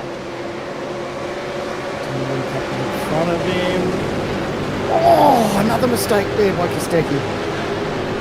It's such a shame. We've seen so much pace out of Kostecki. We obviously know he's a talent, but I think if he just got and approached this race just that little bit calmer, I think he'd obviously be a lot further up the grid. The pace that he's got on board is incredible. So I think they just need to back him off just a tiny bit, and I think he would have been doing quite well tonight. But he's definitely had his difficulties, and it's not something that it's been a bit of a stranger thing too, because I guess we saw it a little bit at Sandown too. He was a little bit aggressive at Sandown, and they got some penalties and everything else. I think tonight, at the end of the day, tonight for him now, it's basically he's getting miles in for the 1,000, and I think he'll probably think about things a little bit differently come Sunday. Well, think about the strategy that went awry all the way back at Sandown as well. They didn't account for how long that driver swap was going to take, and the fuel didn't cover it. They had to sit static for an eternity, and it cost them. And co-driver, although he is Brody Kostecki, main driver, Jared Filsell. And what a year Filsell's been having in terms of the speed that he's been putting each and every week. Opportunity to win the championship. Well, he wasn't in it last year. Unfortunately, round suspensions as well, so we know the drivers from that team do like to get aggressive. But another one slips away. And by the way, for his trouble, he just picked up a 5-second penalty for Kostecki as well. This is another replay from the tail end of the field. Same incident. Sorry, my apologies. This is where he locks it up. He did everything in his power not to drill it. Still made contact, but did everything in his power not to make that a lot worse. But just when a little bit late, had it all locked up, and unfortunately that was the end result. But Bobo, how do you rate what's up going on? There's a 94 still battling, but with Ryan Wood, I was surprised that he didn't stay in behind Dylan. I guess he's hit a number as far as fuel. He's probably quite confident that he's going to go the rest of the way, especially looking at the time sheets, because he's just done the fastest lap of the race. But I was probably a little bit surprised that he wouldn't stick behind Dylan a little bit longer and just save what he could. The reality there probably is the tyre life difference. I mean, he probably had so much better tyres on the restart, and as long as he was sitting behind Dylan, he probably was a little bit compromised for lap speed, and therefore vulnerable to Rayhan behind. So he got to the lead, and it was a pretty textbook sort of move here. 2 teammates cooperating. Clearly, there's no fighting there. And now that he's got a teammate behind him, he can sort of relax a little bit more. He can continue to try and save a little bit of fuel. He was like 2 seconds shorter, so in his pit stop. than Rehan. So, you know, Hold on, that looked like a bit of a brake check there from the back of Kostecki. Look, Ellis was doing a little bit of bump draft, and I don't know that Kostecki appreciated that, and it looked like that he tapped the brakes. it was almost an aeroplane accident coming down Conrod Straight. That was a really wild moment. Well, Brody Kostecki's going to fire into the pit lane for the 94 entry. And there is a black flag against. That'll be incident points. You know what? He's had contact with that many cars. That's an incident point penalty. Well, that's not something I didn't think we'd be talking about tonight in just this short race. But if that's the case, then it's definitely made things just that little bit more difficult. If it wasn't difficult enough at the start of the race. Here we are, lap 15 to 32, and he has to take the trundle down pit lane. That's an interesting one, and I wonder whether or not Lee Ellis has potentially triggered that penalty as well. Gee, let's... It'd be interesting to see that on board, actually, just to see if he did touch the brakes. I don't know if that was just me, I might have misread it, but it looked like that little bit of nose to tail and then the touch of the brakes. Oh boy, by the way, I've just seen Dylan burst with the car, the rear end of that car nearly sideways as he come out of the cutting. He was a couple laps ago, and he's going to be again. Now they're going to get up and through the grate. Here we go, boys. This is about to come to blows, I think. This will be an opportunity for Rehan Leonage's mettle to be tested, because if you're going to find somebody who's going to be difficult to pass, it's generally been the Lobs Esports cars this year. Their supreme race pace has just been something to behold. What are the co-drivers like when they get the opportunity to wield? They've gone underneath them, and now out of the elbow. I don't know, he's just struggling for a little bit of straight line speed. So this is the replay from Lee Ellis 1 lap ago. Ellis is on the back. He's chasing down Kostecki. Oh, so he gave him that little bump. Okay, so Kostecki jumped to touch the brake, so he was sideways. That's why he just touched the brake just to pull that up. So thanks, Jay, in the booth for finding that little bit of vision. But yeah, I did see brake lights, but that was obviously, I think Ellis was just trying to get behind him and just give him that little bump draft, and that gave that car a little bit of a wiggle, and he just touched the brake just to tidy it up a little bit. Tell you, Sandman, by the way, you're receiving some love out on the YouTube land as well. So there's a lot of love going your way. You are a love member of the V8 Supercars community in Australia. It's good to see you getting the appreciation I definitely think that you're deserving of. Oh, geez, you're going to make me blush, guys. Thank you very much. Wherever the love's coming from, I don't know if it's my wife or the kids just pretending to beat someone else, but wherever it's coming from, thanks very much, guys. Co-driver clash for 2024 has already built so much drama. We're now only just getting to the halfway mark. Rehan Leonage closes up, and Ryan Wood, for me, should be pulling away at the head of this field with a little bit fresher tyres. And if he was full on fuel, I get the feeling that car's under fuel tonight. I think the lap pace, Hobbo, your read on that one? Yeah, I think he's taking it easy. Oh, this is dangerous. Side around here. They got away with that. That was all right. But yeah, I think the other thing we haven't really talked about here is that this is almost an entirely full field run to finish. 22 laps from when they finished, I think, to get to the end. So they need to be a little bit conservative on their tyres as well. We're now 5 laps into this run, and it's about now that the tyres are going to start to feel a bit not very nice, you know, for these guys.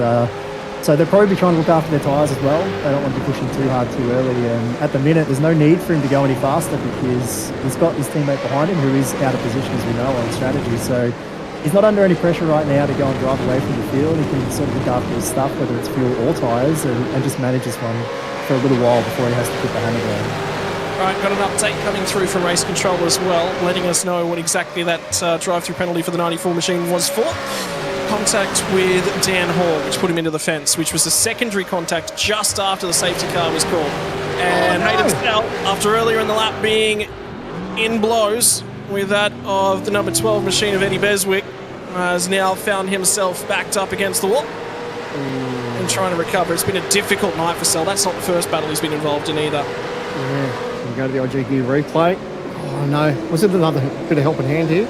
Yeah, so this is the incident that got Kostecki the penalty, so it's firing it down the inside the elbow. Here we go. That's the third time he's gone for that move. He's made contact every time. Oh, that was Dan Hall. Yeah, I apologise, yes. Yeah. Man, yeah, we've seen some action. I wonder what happens now with TTR. They've obviously got 3 cars that are here right behind Dylan. We know that Dylan's still going to have that pit stop, so that's going to take him out of the equation, but they're not really falling off too far, are they? As we go back to another OGQ replay. And this is an incident. Oh, up the inside. It's the typical Bathurst spin, isn't it? We always see it. We're going to see it so many times throughout the 1000. It's just 2 into 1 doesn't always work. Something in the back of your mind.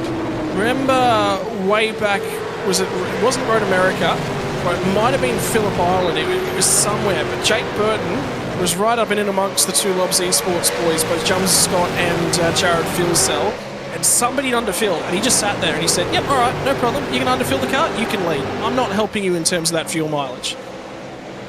So I'm thinking they might be talking to Rayhan and just thinking the same thing. There might be a little bit of gamesmanship in the work here, and when you get behind the wheel of a race car, Hobbo, you've not just got to be quick out on track, you have got to have a high racing IQ as well, and this is one of the things they talk about. Yeah, I think that's probably the thing that's underestimated by people that don't really do this is it's a mental game as much as anything else. It takes skill to be fast, but it's a real mental game to be able to run at the front in these things, and you've got to be thinking about all sorts of stuff, strategy, fuel numbers, different things, and racecraft, and you know, you might be right, like Rayhan's only young and hasn't been doing it for all that long, but there's plenty of experience in the two guys right behind him, and you know, the TTR stable just in general. We know Madison's got other commitments tonight, he's helping out race control, but you know, there'll be no shortage of people helping Rayhan just to try and make the right decisions here, and you know, he made that little error right at the start to relinquish the lead, but ever since then he hasn't put a foot wrong, and at the minute he's doing everything he needs to do, and until a gap starts to break out between Ryan and Dylan up there, there's really no urgency for him. He knows that the 93 is going to peel off to the pit lane at some point, so he doesn't need to burn his stuff up, he doesn't need to risk hurting the car trying to make a move. For the time being, he can just sit there and keep the leader in check, and that's the main thing that he needs to do. Another big... No, you've got a point to make, and I'll come back to mine. So, I was just to say, the thing that impresses me with Rehan is that he's been under pressure for the whole True Force Enduro Cup. We saw it at Interlagos. They were at a point where they were going to win, and they should have probably won that race. They were in the thick of it, and he had pressure at Sandown and didn't break. And here he is tonight. You know, he's got a chance at a golden ticket for next year, and he's just cutting laps. Yes, he's not in the lead. He made that little bit of an error where he just got in a little bit deep and ran a little bit wide and lost the lead, but he's only 6/10 behind the race leader. Here we are, 15 laps to go, and he's not sweating one bit. Remember, that was lap 1 too. We're talking about the wind direction as well. It's either going to be at your back or at your head as you come down Conrod Straight as well. First lap running down there. I was just taking a quick browse through Logitech Pro Invitational Discord server as well. I can tell you the entire Trans-Tasman racing team all sitting in one channel here tonight for the co-driver clash, and they are out in numbers to support their drivers. It's not just the co-drivers, it's not just 1 or 2 spotters. There is a channel full of about 15 people all along for the ride trying to support their drivers. So Madison Down might be behind the steward's office and he might be issuing penalties here tonight, but that does not mean that young Rayhan Leonage doesn't have a wealth of experience to draw on. So as this race now heads towards the end of 18 laps, we're now beyond the halfway mark. The pit stop's out of the way. And Hobbo, 14 more circuits of the 6.2 kilometre Mount Panorama Bathurst. Long, long way to go. When you're setting your car up, and this is probably one of the things that you guys would talk about for the end of the 1000 as well, are you looking for long run pace, or are you looking to have a car that's good in the middle of the run? Well, I think for Sunday you want a car that's good on the long runs because you're going to have lots of full tank runs to get through, but you probably don't need to be quite so conservative in your setup tonight because, I mean, you would have been budgeting on only having a couple of 2/3 tank runs to do tonight, and maybe you could sacrifice a little bit of that, you know, long run pace to have something that you could fight with if you needed to early on. But the thing that's probably impressing me right now is Dylan Burst still just sitting here. I know that we talked about these guys maybe not going full speed, but his pace is fine and he's just sitting there at P2. I'd be interested to know what happens if we get a safety car in the next sort of 3 or 4 laps. Do people come back down the lane and get tyres again? Does he maintain some of that track position? At the minute, he's sort of keeping himself somewhat one sort of foot in the game. Yeah, I don't know if I'd be too game if I was up towards the front. I think I'd want to keep track position because we've already seen, you know, yes, he's got the old tyres, but he's still managing to hold on. So, you know, if you're going to try and come through with new tyres, like the pressure that he's got from behind with Rehan and Emily and Corey, you know, I think for me, personally, you'd want track position, wouldn't you? I tend to agree. I don't think I'd be going away anywhere from the front because at the pointy end of the safety car came out. But he does leave himself with an opportunity here because he will have to pit for tyres. We know that he'll have to pit for fuel also than anything. So he will have a fast car if the safety car comes out. If we do not get a safety car, he plays right out of the game though. So big risk for him, but I mean, if the yellow flags do fly, then maybe the 93 car's not all done with yet tonight. And co-driver clash means that anything can happen. And we've already seen tonight that anything will happen when you unleash the co-drivers with no risk around the mountain. The only thing that's on offer for them is a lot of reward. And I'll tell you, by the way, Chris Coxhead just went motoring past Brett Loxton on the run down to the chase. So there was a move done. Barely pulls the car up out the other side. But Coxhead's got the spot. Again, two of your teammates on the run down to Murray's corner. The end of the lap here, Hobbo. What's the chatter been like to work with some of these co-drivers as well? Because there's a lot of new blood that's been circling in the water this year in terms of V8 supercar co-drivers. The funny part about that particular battle we're looking at there with Chris and Brett is that they're not only teammates with me and SSR at the moment, they're also teammates away from the Synergy Fold there. Henry James Racing co-driver teammates over there as well. So they've got a real battle there between for bragging rights between them going on as well, which is kind of interesting to watch. But I've actually really enjoyed the co-drivers this season. It's been really cool to have a whole bunch of new faces around, like you say, and it's interesting just to get a fresh perspective. I mean, these guys are not useless drivers. These are all quality drivers in their own right, and any number of these guys racing here all deserve a spot in the grid next year as it is. But they all come to the table with fresh ideas and concepts and thoughts and processes and all the rest, and you can actually take a lot from that. I mean, we're established as main game drivers, but you can always learn something. So it's actually been really interesting for me just to have those guys around and see how they go about things and listen to their philosophies and thoughts about how things work. It's been good. OG gear replays on the run up to the cutting, and Sentence is going to cop another whack to the rear end of the 888 Commodore. Tell you what, I bet he's looking forward to tonight being over and Sunday coming around. There'd be a few of them like that, wouldn't it? If you don't find yourself sort of in the top 10 with, possibly half a sniff, and your night's going pear-shaped at this point, basically you use them for miles. If you go to the onboard for the OG gear replay, you can see just in a little bit too deep, makes contact. Could have been a lot worse, but how's it sneaking through there? My word. So, spots taken. When you get a little bit lucky, you end up with all the marbles, and that was indeed taking all of the marbles. Let's take a bit of a walk down through the top 10 at 12 laps to go. Ryan Wood leads the way at the moment from Dylan Burris, still yet to pit behind the wheel of the 93 machine. Rehan Leonage, it's effective second on the road from Emily Jones. Corey Shepherd and Lachlan Cable round out effective top 5. Seth Brown, Kobe Williams, Chris Coxhead and Brett Loxton your top 10. The form guide says that there is a ton of drivers that are in position to really put some pace on for later in the week as well. Just listening, I heard just Ken Ladder, then I was just listening to a bunch of cars up and down as they ran down towards Griffins. It seems that there might have been a few cars that were looking for a little bit of track position, because you always want to grab some track position, don't you, Hobbo? Any opportunity for free spots that you don't have to go and overtake for, we'll take that.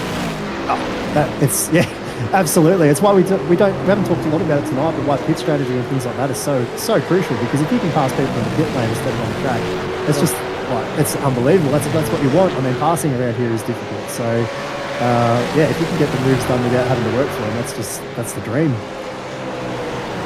I bet you, if anyone watching along at home, probably the best analogy to take is if I was walking around the schoolyard with a big old sign and a big old box of cookies that said free cookies, anyone to come and grab a few. What an analogy. Hold on. Rian's got the position here. So was that a mistake there from Dylan, or was there a little bit of contact?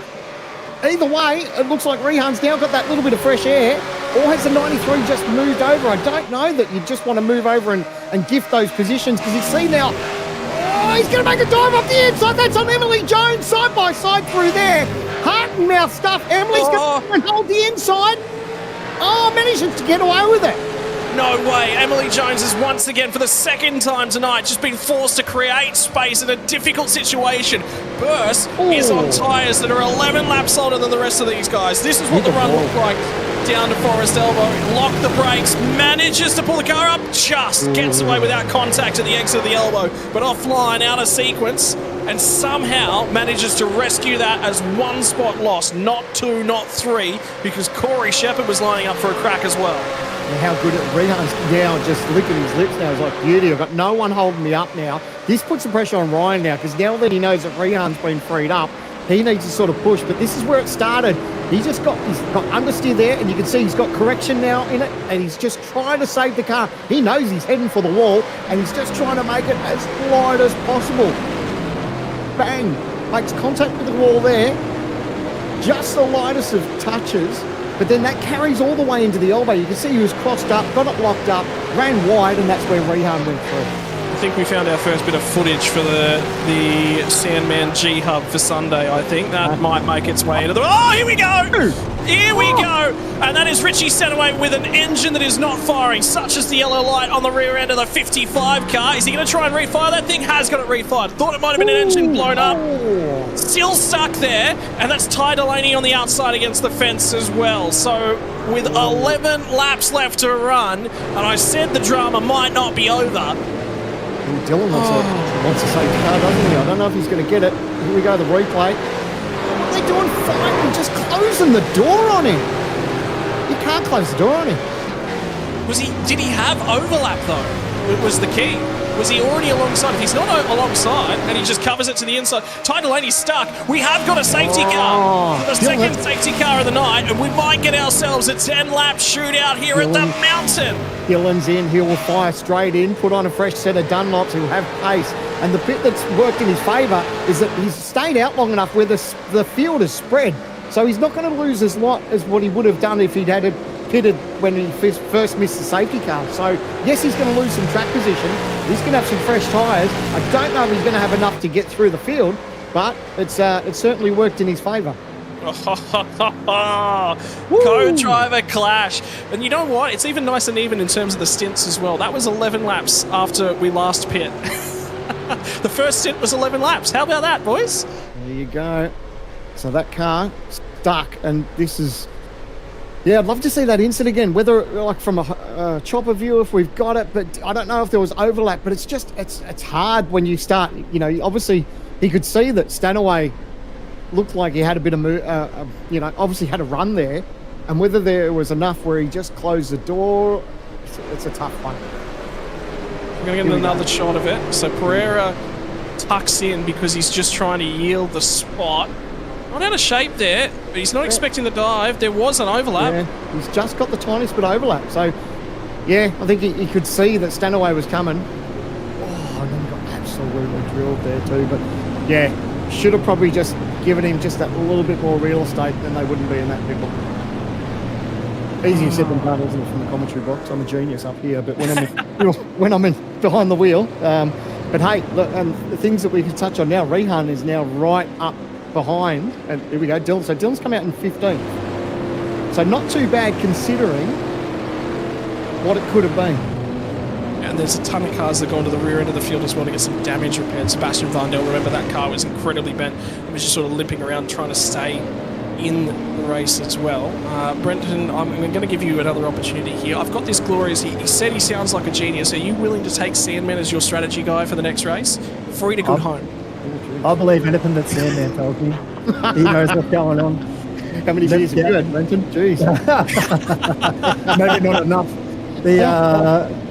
I believe anything you tell me, especially with your fancy Logitech G Hub board there you've got now. That's you look the part. I believe anything you tell me. But yeah, I think this is shaping up to be really interesting now because we've got, like I said before, the safety cars come out. Dylan Burse has dived down the lane as he had to, and he's come out in 15th. Which is a long way back, but he's got, 13 lap better tyres than the rest of the field in front of him. So he will be on the move. That'll be a car to watch. It's going to be a long way to get to the front, but we'll see what sort of damage he can do and how many spots he can get back from there. Can you give us a little bit of a breakdown at the moment, Sandown? Where is Dylan Burse right now, and where do you think he's going to get to? Give us the hand movements. Oh, geez, well, he's got his work cut out for him, and we all know, regardless of what racetrack you're in, you've obviously got that little bit of an advantage with fresh tyres. He's going to be around traffic that's on older tyres, so that works in his favour. The tricky part is that we talked about how tricky the Mount Panorama is at the best of days, and you pretty much know that across the top of the mountain it's almost single file. So it's going to be hard for him. I think he'll make top 10. I don't think he's going to get the win. But let's not rule out another safety car. I mean, who knows what's going to happen? We've seen so much action tonight, probably more than we actually expected. So for a 32 lapper and for what's on the line, the pressure's rising, and that pressure cooker is only going to get worse as this race goes on when they know they're absolutely running out of laps. Mate, good job. We're going to be using that right throughout Supercar Sunday, I am sure, because looks like a boatload of fun down in the Logitech G Hub.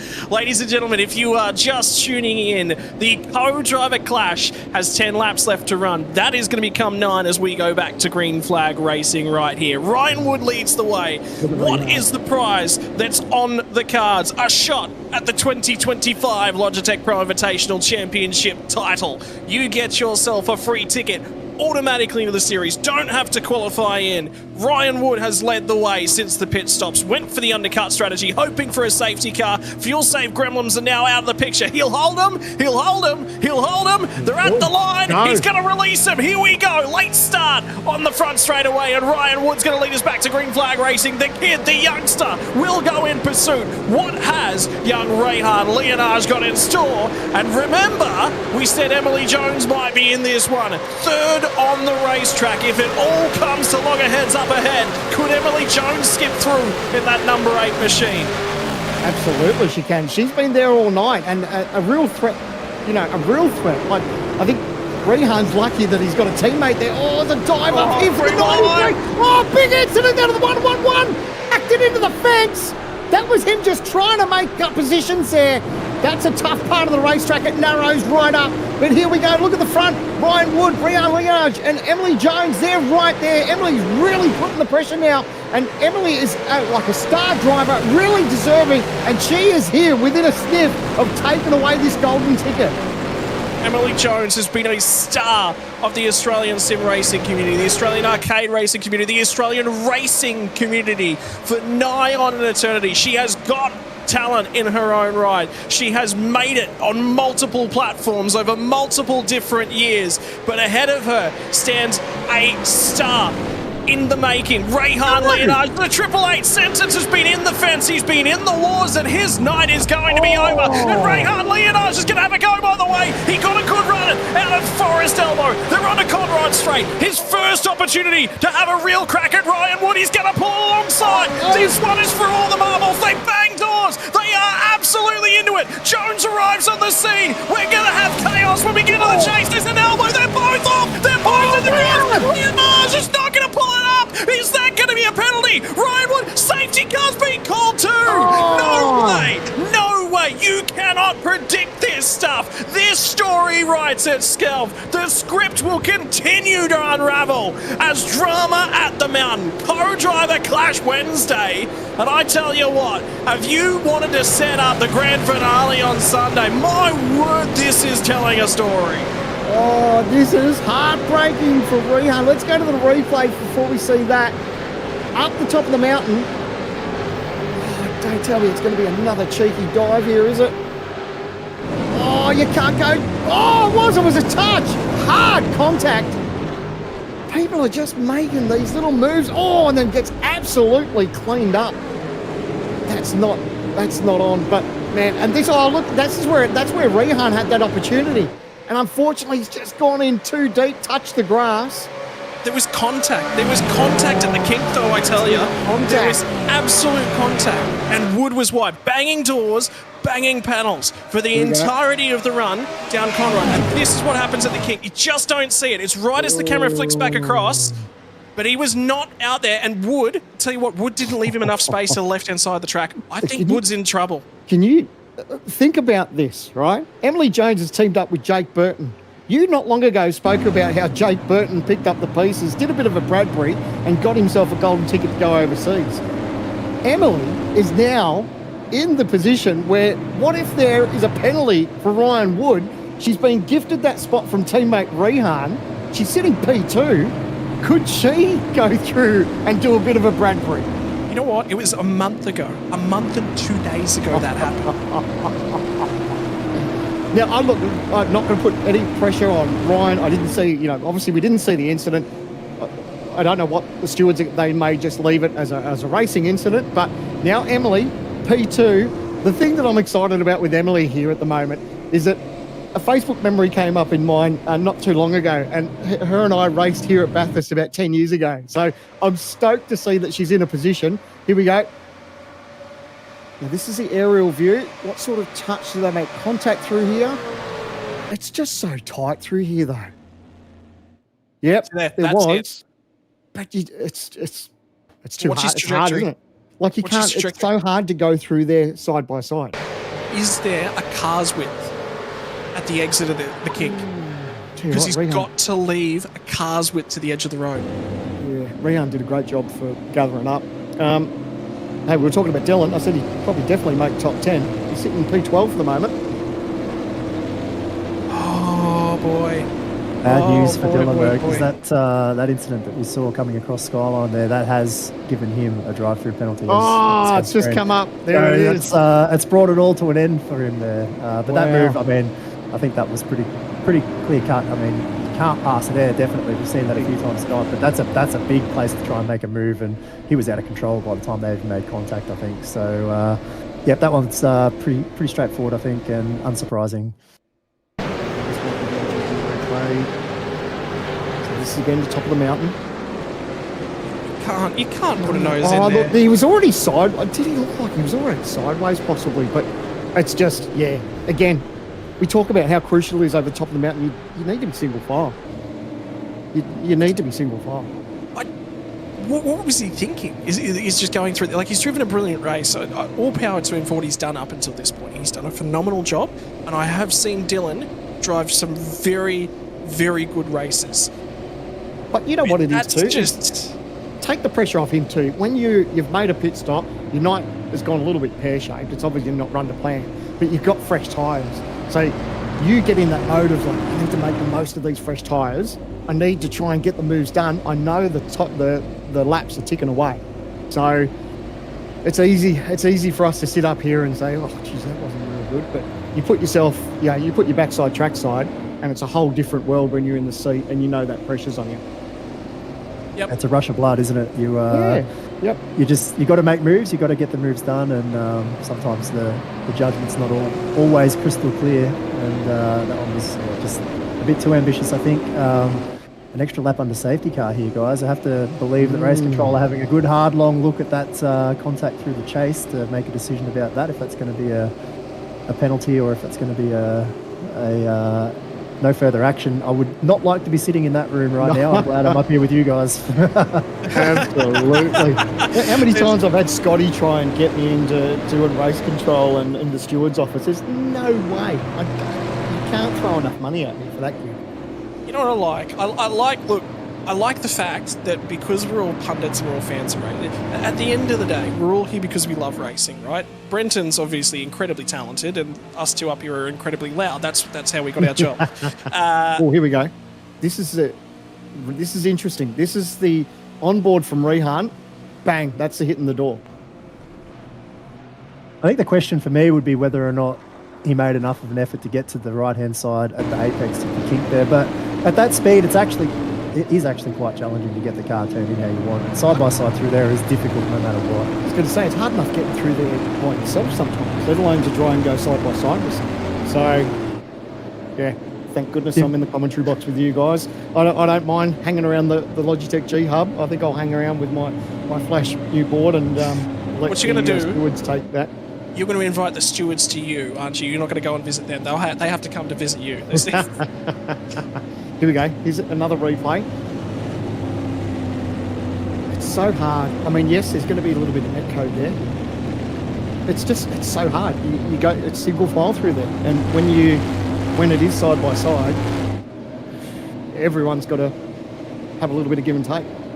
The critical factor when they're ruling it there's going to be two factors. Number one is, has the contact influenced him enough? And number two is, has he left a car's width? So for those of you who don't know, watching along at home, we do obviously run to a high-spec rulebook. And one of the things is that you must leave a car's width at all times when there's significant overlap. Where that overlap is achieved, it's all governed by our rule. And I just don't know if there's a car width to the edge of the track there, and I think that might be the critical factor. Yeah. Either way, I think it's going to be hard to put a penalty on Ryan, as much as I'm going for Rehan. Anyway, let the next few laps play out, hey? The safety car has taken off. I do want to make a point as well. Brenton Hobson does a lot of the editing behind the scenes of our lovely, lovely website. He highlighted a point from an article I wrote right back at the start of the season, which is we race around hundreds of kilometres, and in the end it's decided by millimetres, and I think that's another one of those incidents. Absolutely. Righto. We are going to go back to green flag racing. We have got 6 laps left to run. In IndyCar, when you've got 6 cars in it, they call it the Fast 6 shootout to get into the Indianapolis 500. The front 2 rows, we are going to have a fast and furious 6 laps. The safety car was in pit lane, and Ryan Wood did not wait for the experienced campaigner of Emily Jones. He wanted to get every advantage he possibly could, and he got a few extra car lengths as they shot off at the exit of the chase. 6 more laps around the mountain. 36 kilometres is what remains before we find out who will be the first competitor locked in to the racing for 2025. Everyone else has got to wait until the end of the championship. Top 20, good automatic invitation. The rest have to qualify their way in, and it's still all on. Back in the field as well. Kobe Williams has been in and around the walls. He's been quick tonight. He's driven quite well. He's been inside the 10. Who's going for a move up at the pointy end? There's a few drivers who've got a lot of opportunity that are close to the front as well. Think about Lachlan Capel. He's up a whole host of spots. +8 at the moment. Our race leader, Ryan Wood, has had to overtake 9 cars tonight as well. Phenomenal performance, and the greatest overtaker there of them all, Cameron Jones from the rear of the field, +14. How about the action from the co-drivers? You think you can't pass them out? Oh, big drama again at the top of the mountain. 4 cars. 4 cars. The track is jammed at the top of the mountain. This could be another safety car. It could be over. It could be just about all over. If they all got going, just about. And we were just talking about Kobe Williams and how he was doing so well. The 72 is also in the wall. Ewan Baker. And for me, Ewan finds a way sometimes to just get himself involved. That might be me putting my own spin on it, but I always see Ewan in other people's incidents that he doesn't have to be in. Back up at the pointy end. Emily Jones is saying to race control, keep it green. Keep it green, guys. I want an opportunity at this one. And Ryan's already trying to cut the toe down as well. Good news, the incident's clear. We are going to stay racing.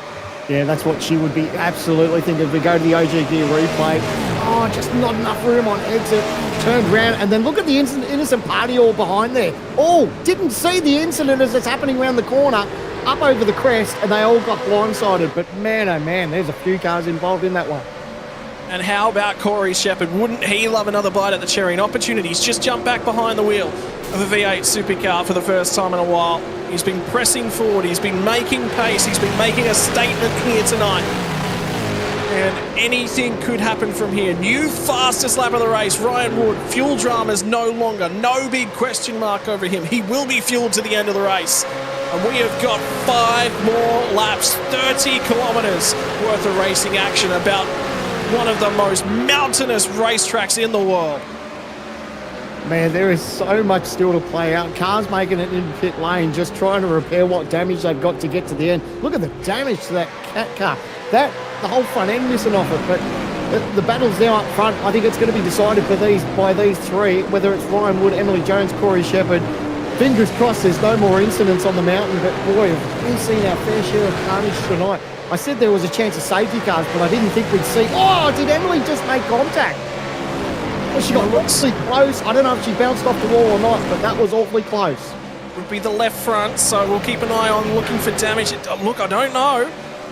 It looks, you know what? It looks okay. It looks like it might be okay. So down through the S's one more time. Time is starting to run out from Emily Jones. She's got to start to make that sector time. That Holden Commodore has got to sing with the number 8. Plastered on the windscreen. We'll partner with Jake Burton at the tail end. There's the 088 in the fence. So she did. She did grab the fence, and Shepherd was the only one of the 3 of them that got through without contact. Man, how good was that? Awesome work there, Jay, with that slow-mo replay. Just seeing that Emily got up through that section and, just made light contact, but thankfully not too much damage, and she's able to push on. we go, boys. Here we go. Still continuing on. And back in the pack now. Fight for the top 10. This is a critical factor because it's all on for bragging rights for everyone in this battle pack right now. Burst slides that one down on an in. Will steal the spot away, but will make contact. And look to try and hang on to that one. He's got a drive-through penalty to serve. Slides it down. Remember, that's Rehan Leonage back through the field as well, so he's going to try and pick off a spot. Yeah, again, another heartbreaking story for Rehan. You know, we obviously saw what happened there, but he's now just pushed it on, uses it as a little bit of a test session now, just to get those extra laps in for Sunday's race. But I tell you what, it's all happening up front here. Ryan Wood keeping an eye on his rearview mirror, seeing what Emily Jones is doing, and I guess Emily will be starting to think, you know, if she's got Corey there, another TTR teammate, you know, if Corey feels like, could he get up to the front? Does she move over and let him have a crack? Does team orders come into play like that? Or does Emily just try and keep pushing? The gap is down to half a second now between Emily and Ryan Wood. Just going to wait and see. Oh, look at Ryan. Oh, he's sideways. So lots of wheel spin now. Time is running out though, so there's 4 more laps left to run as they cross the start-finish line to start lap number 29. So she's going to make some more time. She's taken 2/10 out of Ryan Wood at this point on the lap, and he was wide there as they come up and across the grade as well. They're going to get to the top of the mountain. They're going to crest Brock Skyline and sail down through the S's. And it's time to start biting your tongue just a little bit. Everything's on tenterhooks. Could this be what it looks like in a few days' time on Sunday? And now, I was saying, would Emily move over? No, she's not moving over now. Now that she can see the back of that of Ryan Wood's car, look, he's moving around again. So he's really struggling with rear grip by the looks of it. I mean, he's obviously pushing, but Emily can see that, and that's just like a dog to a bone to a dog, isn't it? Like, she's just like, she can see that he is moving around on that racetrack, so that's given her just that little shot in the arm. It's down to 0.2 of a second now. They are getting closer and closer and closer.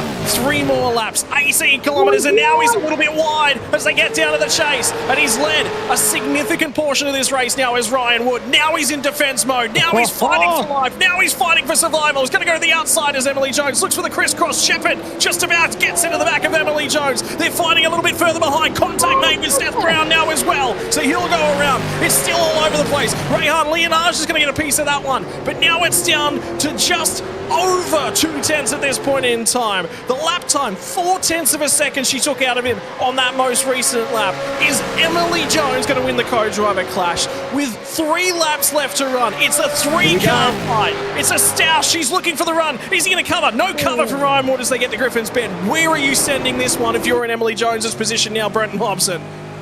Oh, you got to get a run down the Conrod Straight and have a look down at the end of the straight. Surely that's the one. There are a couple of spots, the final corner, turn 1, turn 2, but it's got to be down at the bottom end of the track. Here across the top, you just got to get in line, try and look after your tyres, get yourself in good position as you get the Forest Elbow, because that's where you need to get a good run and put yourself in position to pass. 2 laps ago, I would have said, that's so close there. Yeah. 2 laps ago, I would have said that it looked like Emily was struggling, and last time through, it looked like Ryan was struggling. So these guys are just right on the limit here, and they're giving it 100%. Well, three laps has become 2.5 as they come down and cut their way through. This shot is brilliant of Ryan Wood. Well, if that was a real-life ring mirror, that is somewhere in the rear view. That one is no longer attached. They're known as feelers when you go to a street circuit. And Bathurst, well, it is a street circuit of sorts. But this time across the top, Ryan Wood has managed to make just a couple of 0.1 of a second. So that buys him another lap as they get down Conrod here. Now Corey Shepard.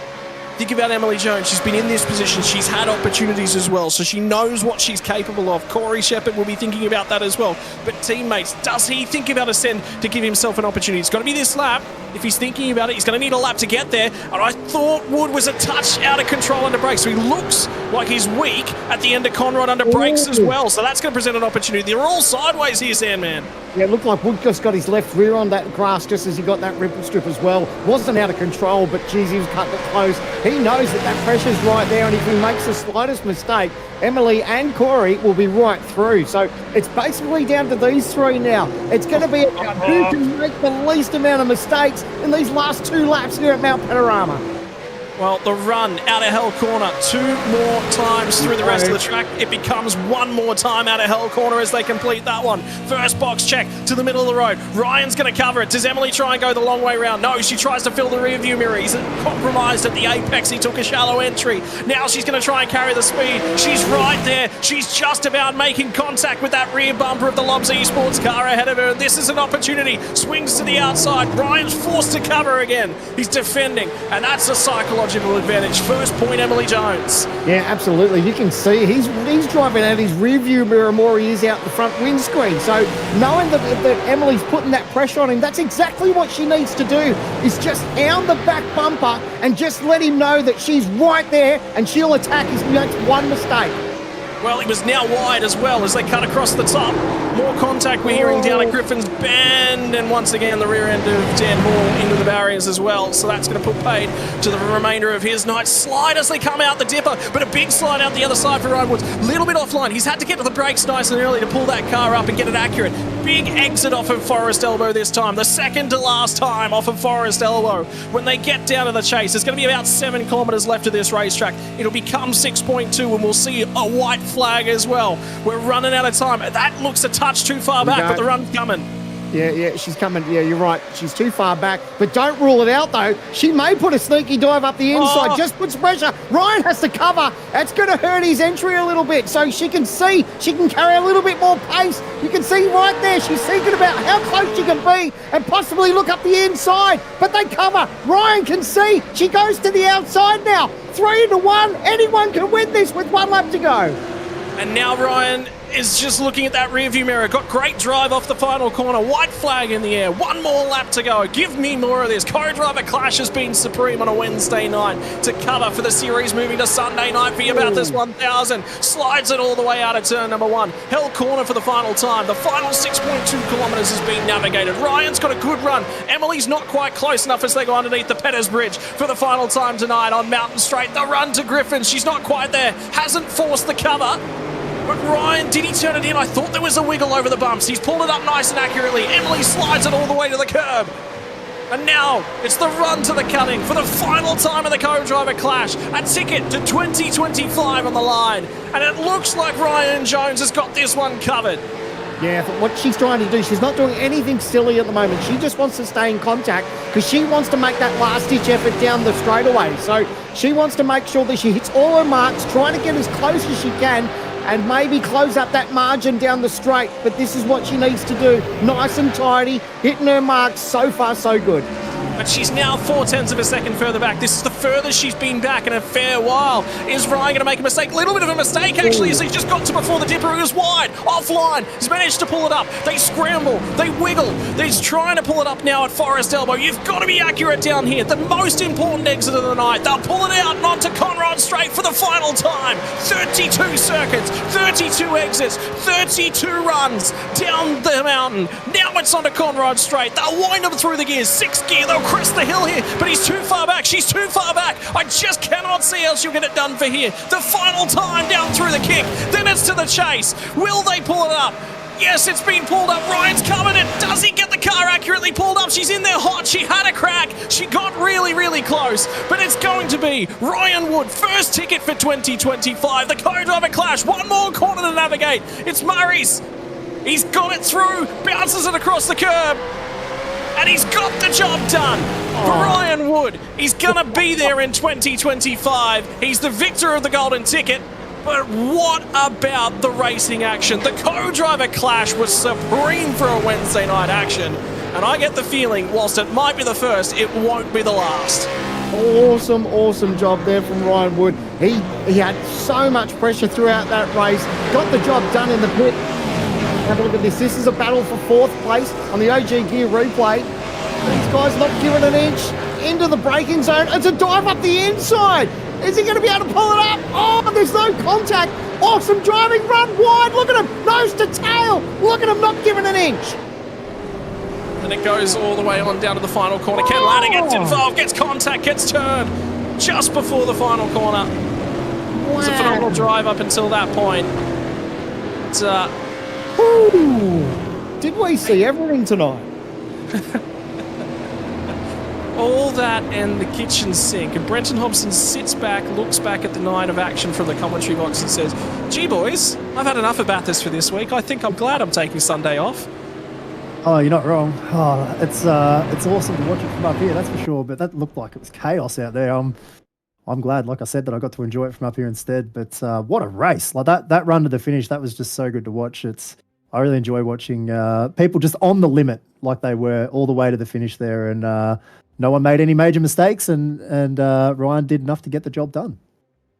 And I have no idea what the outcome, by the way, was of the incident between Rehan Leonage on the run down to the King. So we'll have to stick a proviso. Oh no, race control has come back and said no further action on that. So I figured it was going to be pretty hard to pin him for that. Well, I think it was. Yeah, unfortunately, it was just a racing incident.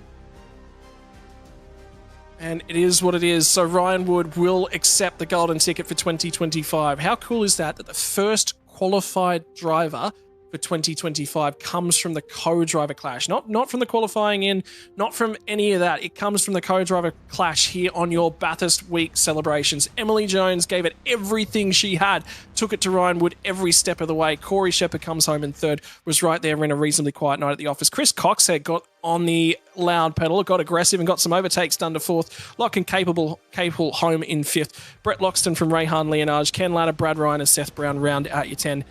I'm out of breath after that one, so it's going to be Sebastian Varndell from Hayden Sell. Vlajbom Burst got back to 14th, didn't get back any further than that, had the drive-through penalty to survive. Eddie Beswick from Ross Rizzo. Daniel Hall will not be very, very happy with the way his co-driver clash has gone. A couple times in the fence. Kobe Williams, another one for the drivers to suffer, and Andrew Dyson with that early issue and contact with Brody Kostecki. Ewan Baker, 3 laps down. I don't necessarily think that he finished the night off. I think it might have been an early exit, unfortunately, for Ewan Baker. And then we get into the list of drivers with chaos that unfolded around them. Cam Jones, Leah Ellis, Richie Stanaway, Brody Sentence, Chad Lewis, Dylan Pereira, Tyler Laney. Was difficult to see that one. That car stuck in the fence. Kyle Stokes, Brody Kostecki, 18 laps down and retired early. Colin Warwick home in 30th.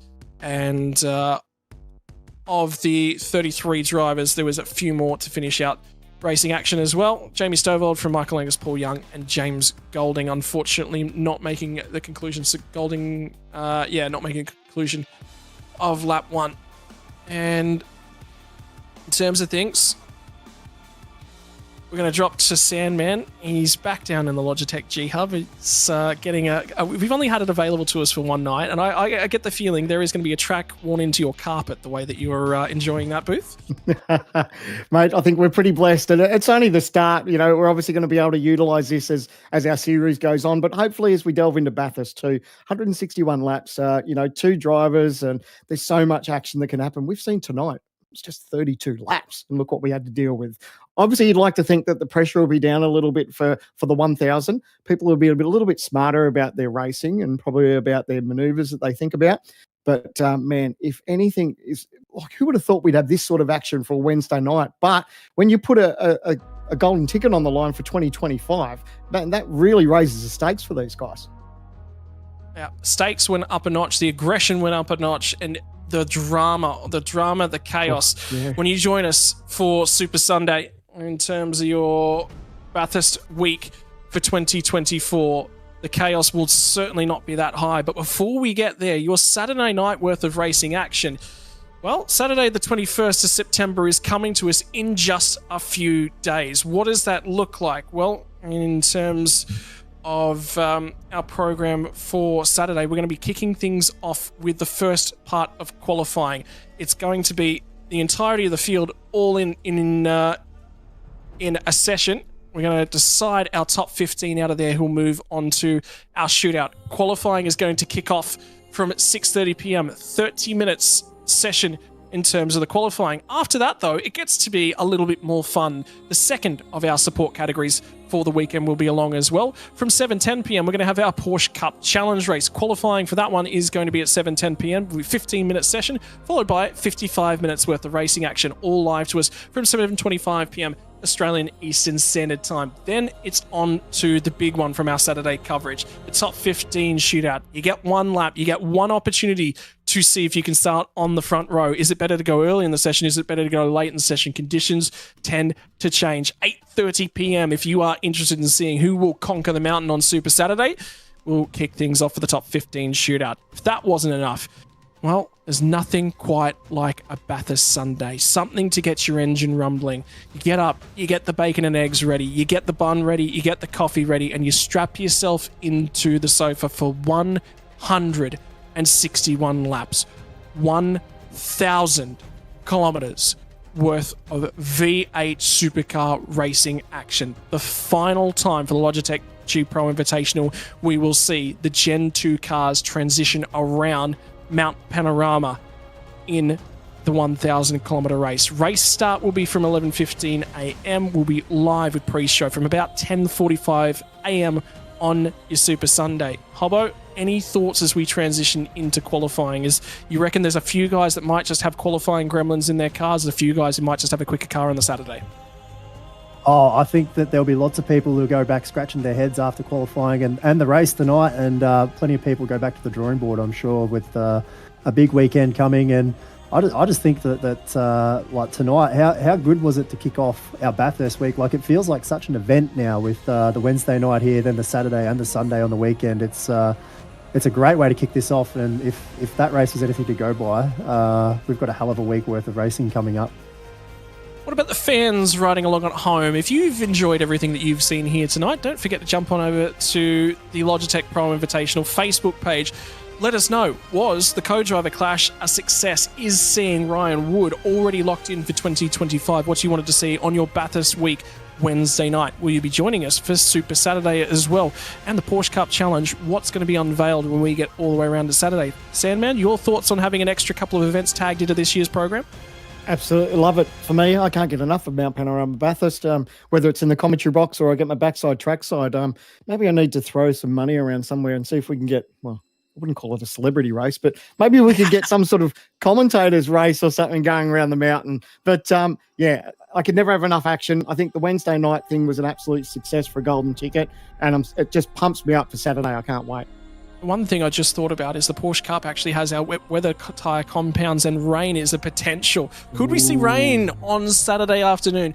The only way to find out, ladies and gentlemen, is going to be to join us here. Like we said a little bit earlier, it's going to be live from 7:10 p.m. for the Porsche Cup Challenge race, the qualifying session from 6:30 p.m. Australian Eastern Standard Time. We'll see you guys all live from them. On behalf of Logitech, on behalf of OG Gear, on behalf of the Gamesmen, Playseat, and all the other sponsors, the series, the drivers, and everyone that brings you racing for the Logitech Pro Invitational, this has been your co-driver clash. It sets the scene for the biggest week in sim racing motorsport. We'll see you all live on Saturday evening. Who will take qualifying? Who will take pole position? Only a few days to find out.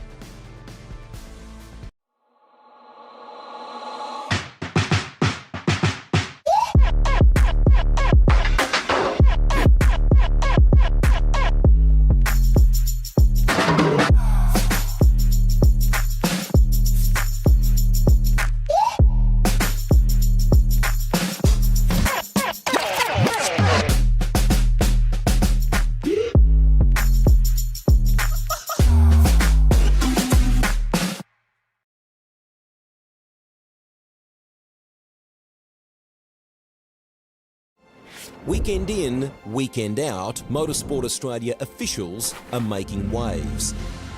From waving flags, waving cars through pit lane, or responding to a wave for help. Wave hello to new lifelong friends. Who knows, you might just make waves around the world. Ride the first wave. Search Motorsport Australia officials today.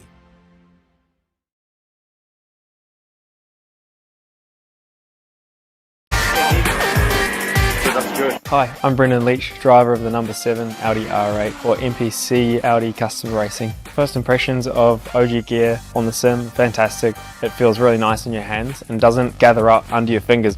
The sock, very breathable for me. I get sweaty feet when I'm on simulator. I know that's not the nicest thing to say. It has just the right amount of grip because your feet do just naturally move around on the pedals a little bit, and I like the way that they give you that freedom but also give you that stability that you need.